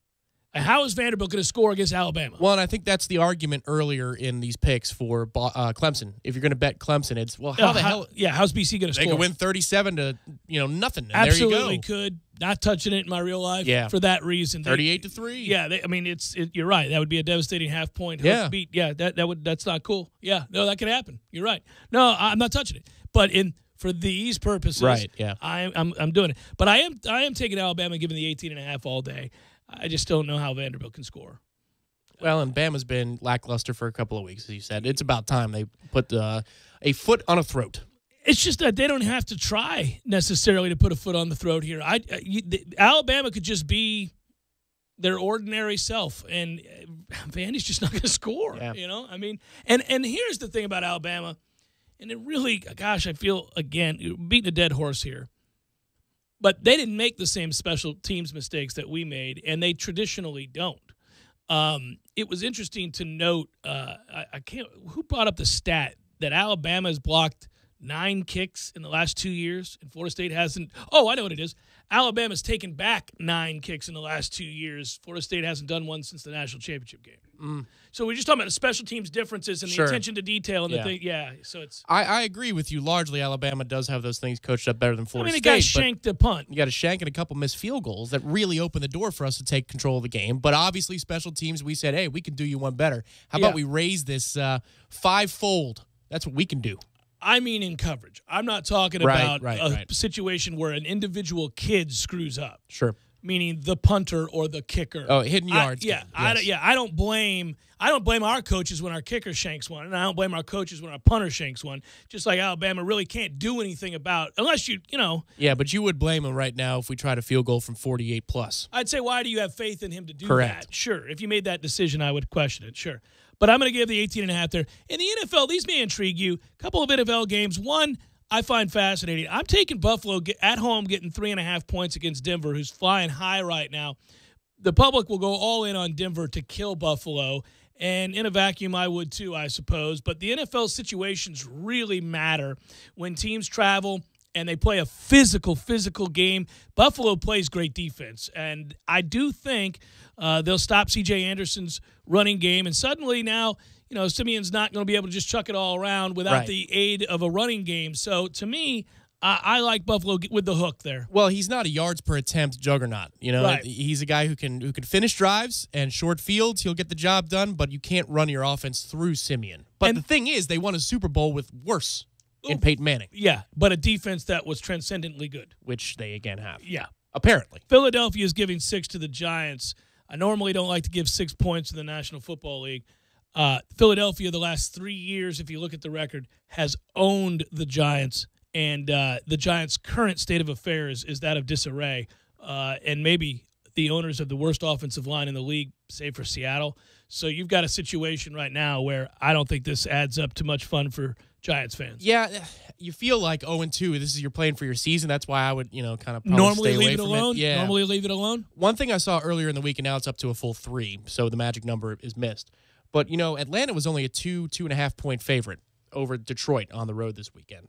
man, it's a short week for Detroit, and Atlanta's just better. I like your pick I don't there. I like your understand thinking that. there. Even still at 3, I'm tempted to Do in it. my real Do life. it. I like it. Yeah. I like it. It's not a bad pick. That's a good Indoors, pick. I mean, the your fast reasoning track. is solid, too. Yeah. By the way, if you're looking for like a sort of weird game where you maybe wouldn't identify it, take all the desperate teams. The Saints are getting points against Carolina, who can't score. And I know that's a terrible defense, right? But it is. Yeah, so that's – give me the Saints. But, obviously Breeze is still good enough to put up, 14, 20 points a game, and that might be enough if Cam is just going to be what he is lately. Well, he's clearly not healthy, and also I believe he's – well, you know what I think about Cam. I'm not so sure last year was just sort of an anomaly. I'm starting to wonder. I've got my two fingers thing going on in that situation. Oh, no, yeah, New Orleans is at Carolina. On the surface, you would take Carolina all day long, and everybody will. But look at the way Vegas treated that game, and I'm telling you, they've got a hunch. They've got a feeling that when you're 0-2, this is your season. Correct. And that's why you're right to point out the 0-2 teams that are traveling would seem to be terrible underdogs, and you might as well just chalk up a loss.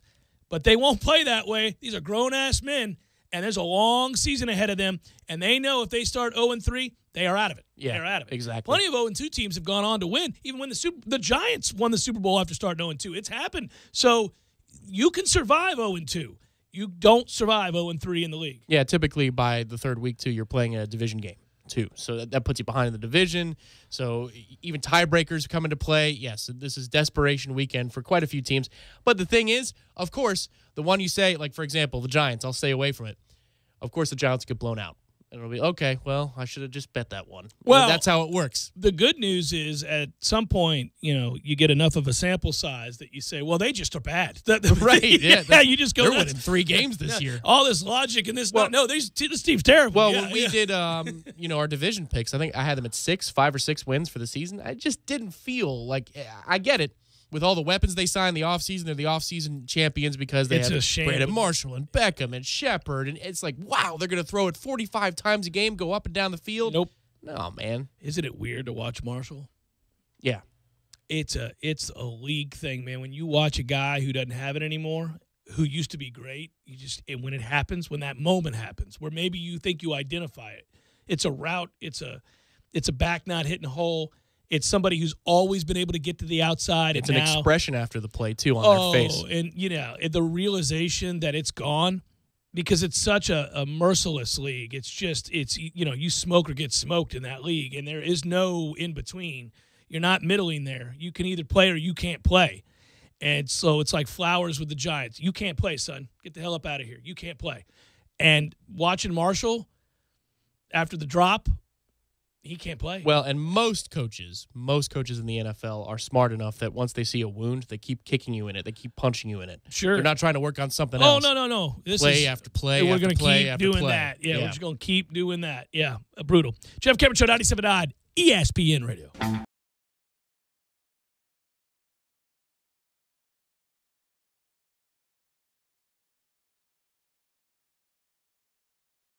When you're in need of auto repairs, look no further than Nice Tire and Auto Service. Nice has been in business for 16 years with long-term, knowledgeable sales associates. They have the latest wheel balancing machine in the industry. And for passenger vehicles, they service AC, brakes, suspension, tune-ups, and much more. Never sit through a long wait. Nice Tire and Auto has 10 service bays to get you back on the road quickly. If you have tire problems, check out their large inventory with various Goodyear and Michelin tires. Nice Tire and Auto Service, 4792 Bluntstown Highway, 574-4100. You can tell a lot about a tractor by its warranty. That's why Mahindra makes the toughest tractors on earth. With steel, not plastic. Backed by the industry's best limited powertrain warranty, period. Not 5 years, not 6 years, but a full 7 years on select models. No wonder the other guys are green with envy. No money down, 0% interest, and no payments until July. Available at TNT Supercenter. I'm talking tough, like a state of mind. Tough, like a soldier on the front line. Tough when it gets rough, like my Ford truck. Always enough, I'm talking tough. Franklin Spring Creek Ford, the place to find your next truck in southern Georgia. I'm talking tough. Hey y'all, we're Chris and Preston from Low Cash. Head to Franklin, Spring Creek Ford and see them about all of your vehicle needs. Mothballs? You're being awfully quiet. Is that because your mouth feels like the business end of a Dremel saw? Is it because your mouth just wrote a haiku and all 17 syllables were dry heaves? You're so parched. You know it. I know it. The entire radio knows it. Just admit it. You want a Mountain Dew. Your mouth feels like it just inhaled the insides of a punching bag, and the only remedy is that neon green potion. Right now, your mouth could be tongue bathing in the refreshing citrus kick of Mountain Dew. Instead, it feels like you've been motorboating King Tut's sarcophagus. Show some mercy. Crack open an ice-cold Mountain Dew. You know your mouth wants you to. Do the Dew.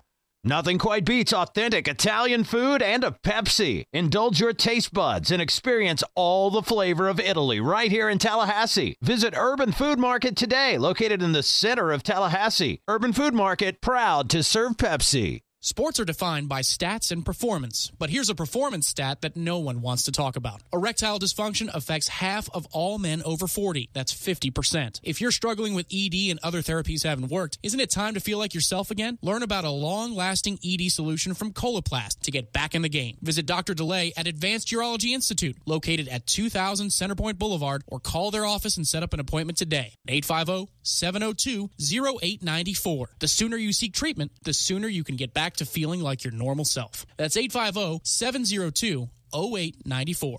The big game is almost here, but you can't afford to go because ticket prices are through the roof. Don't worry, we got your back. Anytix.com offers you the lowest price tickets, guaranteed. Anytix.com doesn't mark up tickets. Anytix.com has zero. That's right, no buyer, seller, or service fees. For a small monthly fee of $9.99, you get access to all their wholesale tickets. Go to Anytix.com today. That's Anytix, T-I-X-X. Enter the coupon code ESPN Tally and get 20% off your subscription. Anytix.com, changing the way you buy tickets.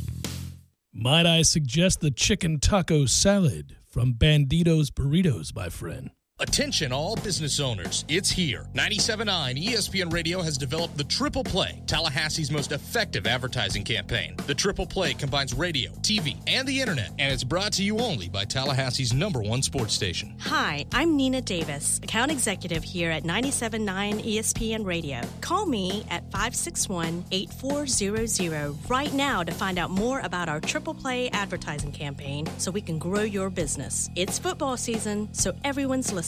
Call me, Nina Davis, at 561-8400 to partner your business with Tallahassee's Sports Monster. You're locked in with the Jeff Cameron Show on 97.9 ESPN Radio.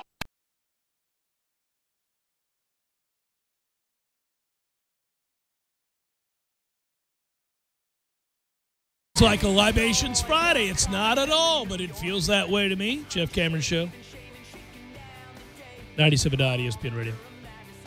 Let's give some stuff away, man. I'm in a good mood. Let's do this. Our friend, well, first of all, Madden football's out, so maybe somebody hadn't picked it up yet, and it's your time to shine. NBA 2K's out too, isn't it? That's true. It is out. Yep. I imagine that's a good game. Better than watching the game. I haven't played in 20 years. I have no idea. Those are fun. No, they're actually quite fun to play. It got to where the players were too blocky and you couldn't fluidly make moves, and it really pissed me off. The fluidity is back in the game. Is it? Yeah. Do you know the original EA Sports Celtics versus Lakers for the old Sega system, and then later on the first PlayStation stuff?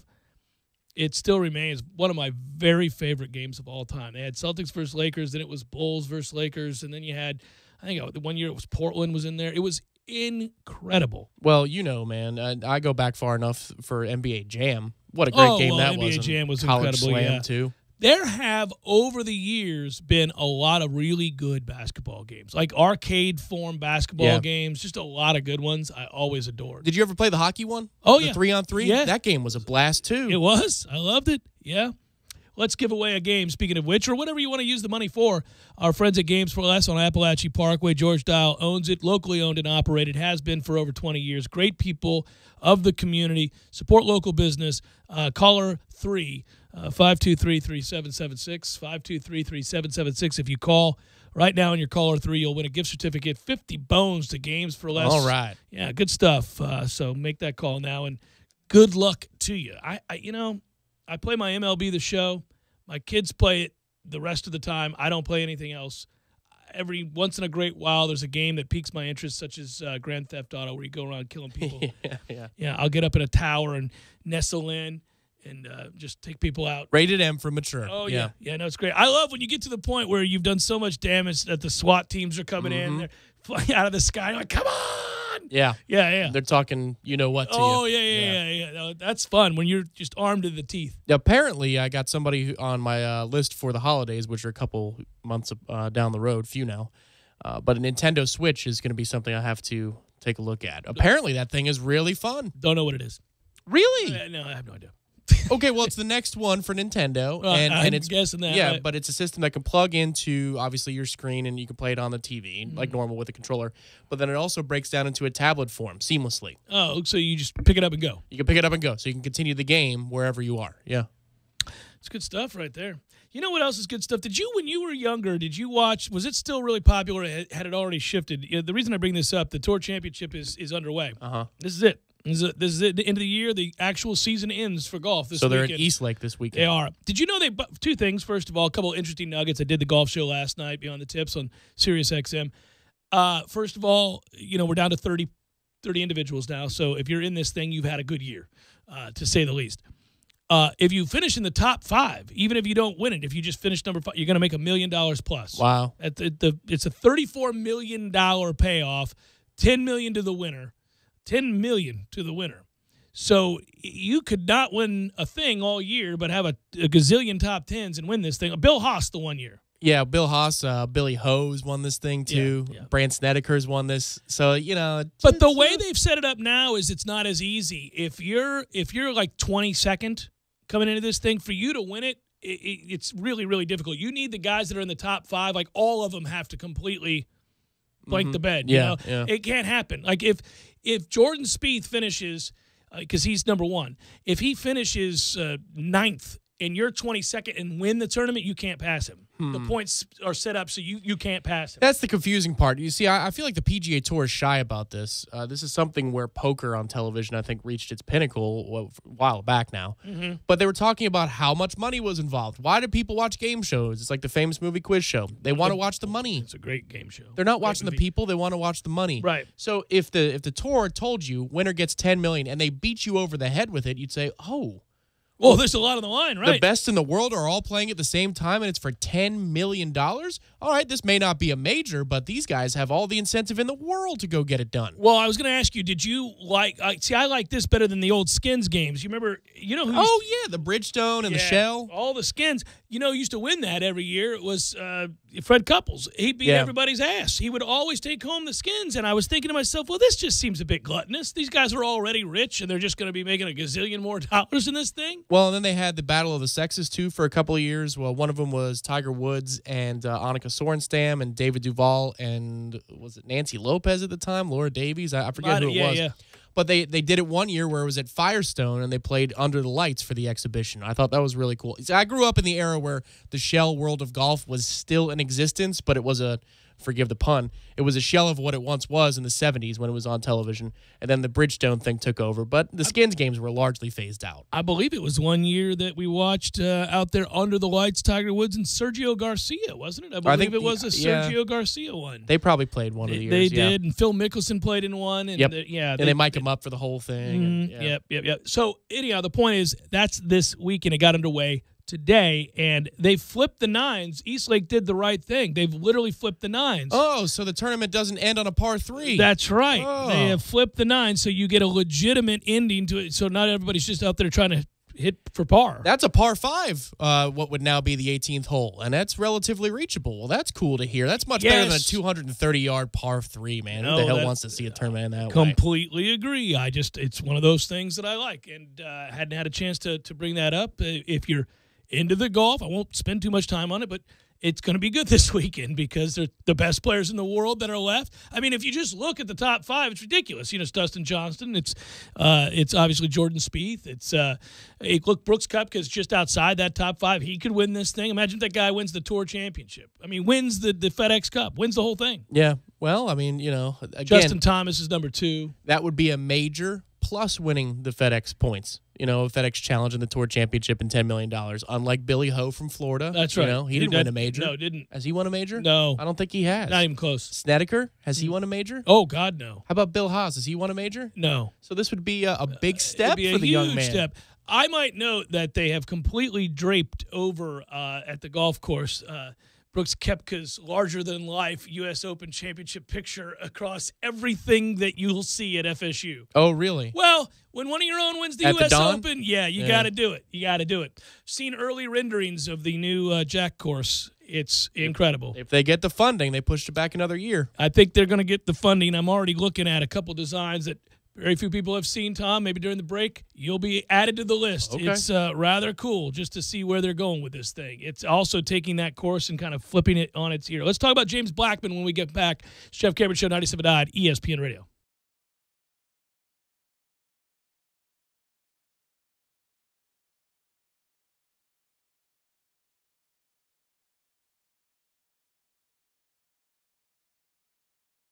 When you're in need of auto repairs, look no further than Nice Tire and Auto Service. Nice has been in business for 16 years with long-term, knowledgeable sales associates. They have the latest wheel balancing machine in the industry. And for passenger vehicles, they service AC, brakes, suspension, tune-ups, and much more. Never sit through a long wait. Nice Tire and Auto has 10 service bays to get you back on the road quickly. If you have tire problems, check out their large inventory with various Goodyear and Michelin tires. Nice Tire and Auto Service, 4792 Blountstown Highway, 574-4100. You put your mower through a lot. All that back and forth can add up to thousands of miles. That's like mowing cross country. Gravely commercial mowers are built for all-day performance, helping you get the job done mile after mile. Gravely, built to mow the distance. Get your Gravely motor only at TNT Supercenter, your one-stop shop for work or play. 14585 Highway 19 South, Thomasville, Georgia. TNTSupercenter.com. I'm talking tough, like a state of mind. Tough, like a soldier on the front line. Tough when it gets rough, like my Ford truck. Always enough. I'm talking tough. Franklin Spring Creek Ford. The place to find your next truck in southern Georgia. I'm talking tough. Hey y'all, we're Chris and Preston from Low Cash. Head to Franklin Spring Creek Ford and see them about all of your vehicle needs. A 36-month lease with approved credit through NMAC, monthly payments plus tax. Football season is here, and it's time to score big and get in on the action with MyBookie.ag. MyBookie is an industry-leading website and the best place for you to cash in on all the insane last-minute drives, huge upsets, and heart-pounding finishes. Join now, and MyBookie will match your deposit with up to a 100% bonus. They have in-game live betting on nearly every sporting event, plus a user-friendly mobile site, so you never miss a single play. Are you sick and tired of getting the runaround when you ask for a payout? Come join MyBookie today.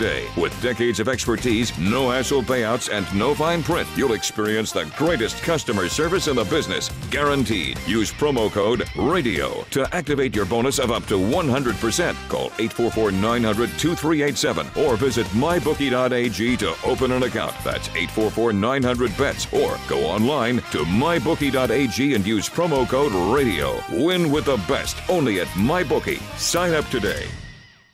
Know what time it is? It's back to school time. You remember school, right? It's that place you go that's exciting, frustrating, fun, weird, and hopefully a safe place full of friends because friends lift each other up. Want to throw someone at school a compliment? Well, Three Musketeers makes it easy to help you throw shine, not shade, with positive messages right on the packaging that tell somebody that they're one of a kind and that they're awesome. So, grab your friend at Three Musketeers bar with that light whipped up chocolate and give them a pickup at school right when they need it. Noel fans, ESPN Tallahassee's official home for FSU watch parties in 2017 is Miller's Ale House on Appalachian Parkway. Francois to throw for the end zone. It is caught. Touchdown. Seminoles are going for the win. The ESPN Tallahassee team will be on hand for every Seminole away football game with giveaways, a chance to win some great prizes, and to have a good time. To the pylon. He's in the end zone for an FSU FSU touchdown. So, when the Noles hit the road, join us at Miller's Ale House on the Parkway, the official FSU watch party headquarters of your home of the best in Seminole sports talk. 97.9 ESPN Radio, Tallahassee's Sports Authority. Don't just listen to The Jeff Cameron Show. Watch it live. The Jeff Cameron Show Streamcast. Live weekdays 3 to 6 p.m. Head to ESPNTallahassee.com today to watch live or catch up on demand. The Jeff Cameron Show Streamcast. Brought to you by Nice Tire and Auto, your trusted Goodyear dealer. 574-4100. And presented by TNT Supercenter in Thomasville, Georgia. And Franklin Spring Creek Ford. Live from the Dale Earnhardt Jr. Buick GMC Cadillac Studios in the capital city of Tallahassee, this is the Jeff Cameron Show on 97.9 ESPN Radio. Redemption Thursday on the Jeff Cameron Show is brought to you by Frank's Auto World on West Tennessee Street, ranked by Car Gurus as the best used car dealer in Tallahassee. Check out the best selection of pre-owned vehicles in Tallahassee at franksautoworld.com.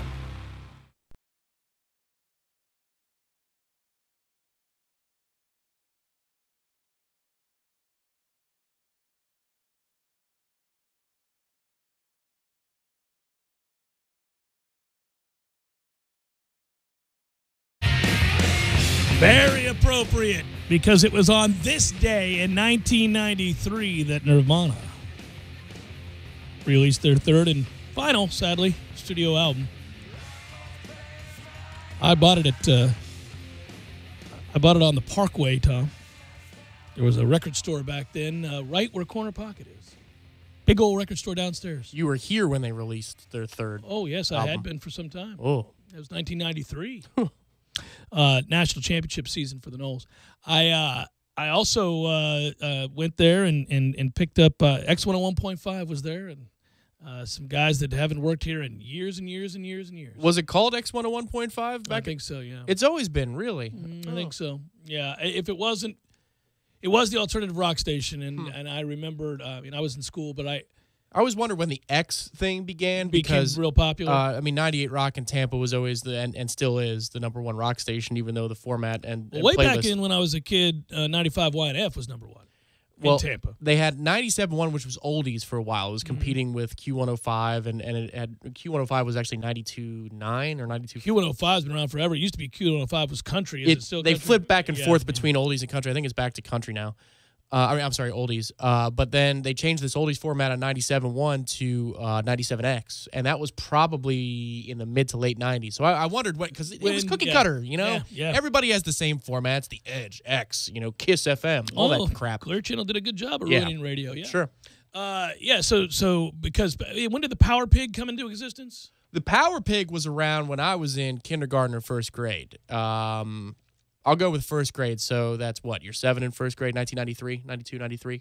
That's when I can remember it. Didn't exist in my youth, and I'd go home and people would talk about it, and then I would see that pig of a man that was popular down there.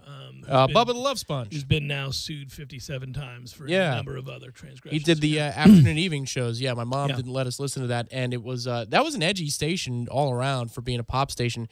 And my buddy Gino, when I was in school, he had the coolest backpack. You know why? Because it actually had a radio in it. So which is a really cool. You could open it up, and it actually had a transistor radio radio that you could listen to, which you weren't allowed to have. I just wish you would have been around when 95 YNF, 94.9 YNF, 95 was popular.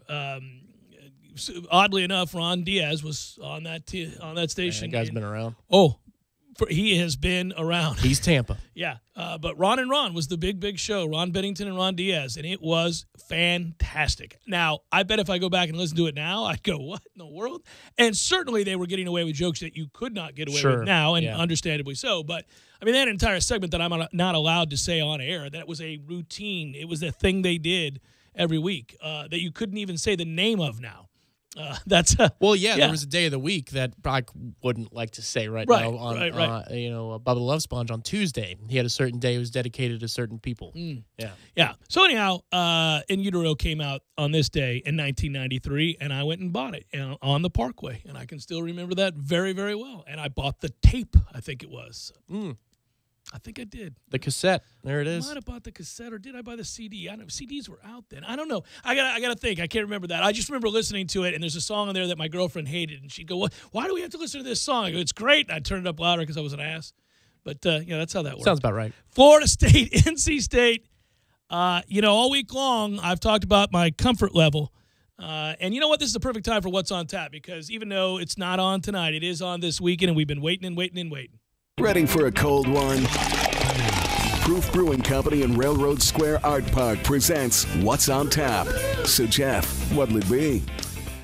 Well, it's going to be more of me thinking a lot while I watch these other games tonight about Florida State's game against NC State. In a weird way, this will either re-energize the fan base and infuse some life into a season that seems desperately lost. And I say desperately lost not because I think they're in for a comeuppance or that they're going to have a tough year now that they've lost DeAndre Francois, but just inactivity. I mean, just not seeing football combined with the fact that the last time you saw football was a loss and a devastating injury. And so there has been a pall cast across this season and across this program for the last 3 weeks, and it's through no fault of their own, and it's really not something that is tangible that you can say, well, I know this means this. You don't know. There's a lot of questioning. We're not real sure what it translates to. But I do think that if Florida State comes out and wins this game, and they don't even have to look that good. They just can't be bad. If they win the game, like I said earlier, 24-7, something like that, to 27-17, 27-10, just sort of ho-hum, sort of. There's some nice moments, but they fix a few things, and the kid shows flashes, and I think he will show flashes because he throws a beautiful deep ball. I'm sure he's going to hit on one this week, and I think he will actually, because I think where you take advantage of NC State is in the secondary. So I think he'll have a moment, and it'll be a wow moment. It'll be a moment where we go, ooh, okay, well, that works. All right, we're going to stretch the field some now, huh? And if that happens, suddenly, the Wake Forest game followed by the Miami game and the flow of a season returns to Tallahassee. So that's what's on tap to me is finally football and a reason to reinvest emotionally, not just intellectually with what we're seeing out there, but getting back into it. The tailgating, your friends coming up. I got buddies coming up from South Florida that are really eager to see this game, excited just to get out of there, to have a reprieve, to watch their team play, to go to the stadium, to sit out there and listen to the sights and the sounds and smell, fresh cut grass and do all those things and have a cold one with their best friend. Man, I'm really excited about that. Yeah, to me, this is a game that I hope those moments aren't sandwiched between two picks, but even still, and I'm not trying to be defeatist, I'm just trying to be objective, analyst guy. Let's say Florida State were to drop a stunner in this game, but Blackman shows signs, then all is not lost. It's just that it would be the only way. If you're a marketing guy over there, all is lost because then everybody's all in the Miami game. They'll come back probably for Louisville, and then they're not coming back for the rest of the year. But you win this game and the kid shows flashes, then you have something to really sell, not just this season, but next year too. I wonder, I hear you. The way to attack NC State is down the football field. Yeah. You could see that. That's where their deficiency is. It's certainly not in the front seven with all the experience. But if you're going to run the football on NC State, as South Carolina could in spurts in week one, you run right at them and you hit them quickly. You don't try stretch plays. You don't try passive cutback plays. They're too disciplined. They're everywhere they need to be at all times. But if you can run right at them, there is a little bit of give to that defensive front.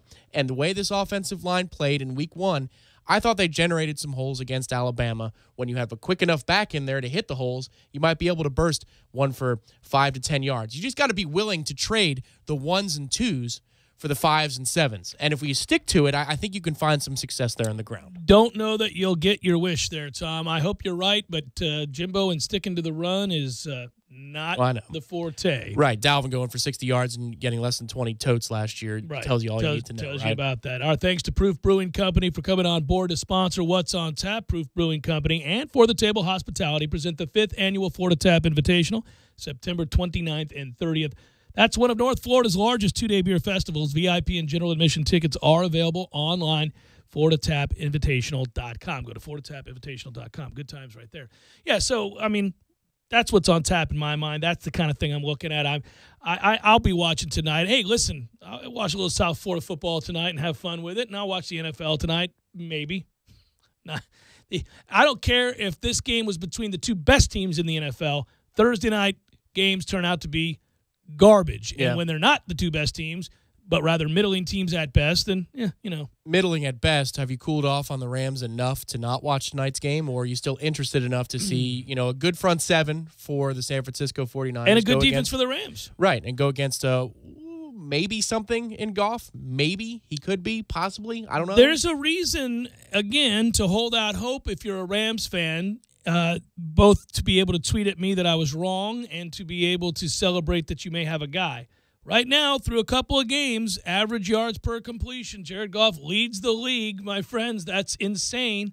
With a very high completion percentage while throwing the ball down the field, there's hope. The thing is, he has to in tonight's game. I know Thursday night football is usually crap. Don't break down. San Francisco will stop Gurley probably. Exactly. So you have to throw it. The secondary is their weakest part of their game. I'm not watching it.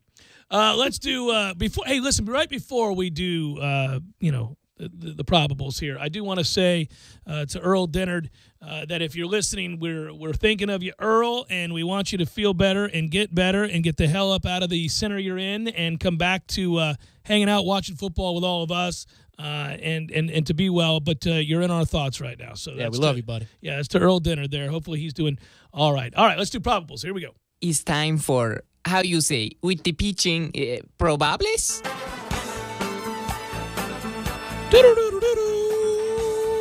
Rays, Orioles, Matt Rizzi. That's Andreezy. Gabriel Noah goes for the Orioles. End of the year baseball with guys you've never heard of, meaning Gabriel Noah. Royals, Jays, Jason Vargas, J.A. Happ. Minnesota Twins, Tigers go Mejia and Zimmerman. Cards, Reds, Carlos Martinez, Homer Bailey. They keep rolling his sorry ass out there. Good Lord. There was a little moment in time where Homer Bailey was decent. Been a long time. Nationals, Braves, Tanner Roark. The obligatory. Roark's going to get his lit. Yeah, he is. R.A. Dickey goes for the Braves. Still in the league. Last few starts have gone poorly, as did most all the others. Cubs, Brewers, Jake Arrieta, Zach Davies. We got White Sox, Astros, Carson Fulmer and Dallas Keuchel. Rockies, Padres, Tyler Anderson goes against Clayton Richard. We'll close out the night with the Rangers and the Mariners. Cole Hamels, James Paxton. Good game. And that's a look at those that shall reside on the bump.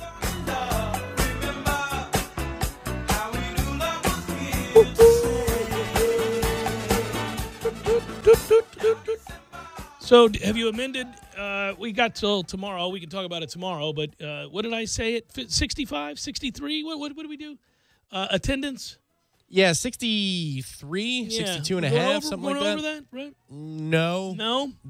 Doesn't have that feel, does it? I could be totally wrong. It doesn't, but just hearing around town some of the offers, perhaps at the university, around the favorable university, offers, right? Like emails tickets going around. Yeah, tickets right up to your 30-yard line for pretty cheap. Well, okay, I heard a whisper that the faculty at Florida State have been offered $25 tickets.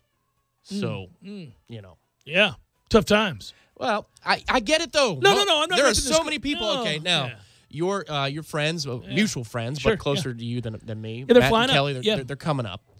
They don't have power still, right? They just got it back. Yeah. Well, there you go. They just got it back. Yeah. So there are a lot of expenses being incurred from the people who would be driving up to this game. Oh, So no. It's completely understandable, yeah. I'm not knocking the university. I'm not knocking the marketing I'm department. just talking about the vibe. Extenuating They circumstances. give us opportunities to knock them when time's right. Right, It's not this is now. not at that, This is not that time. I'm just throwing a guess out there. I was trying to get a feel for the vibe. It's not because of McDoke or anything like that. No. And that's gotten removed anyhow. The people spoke out about that travesty.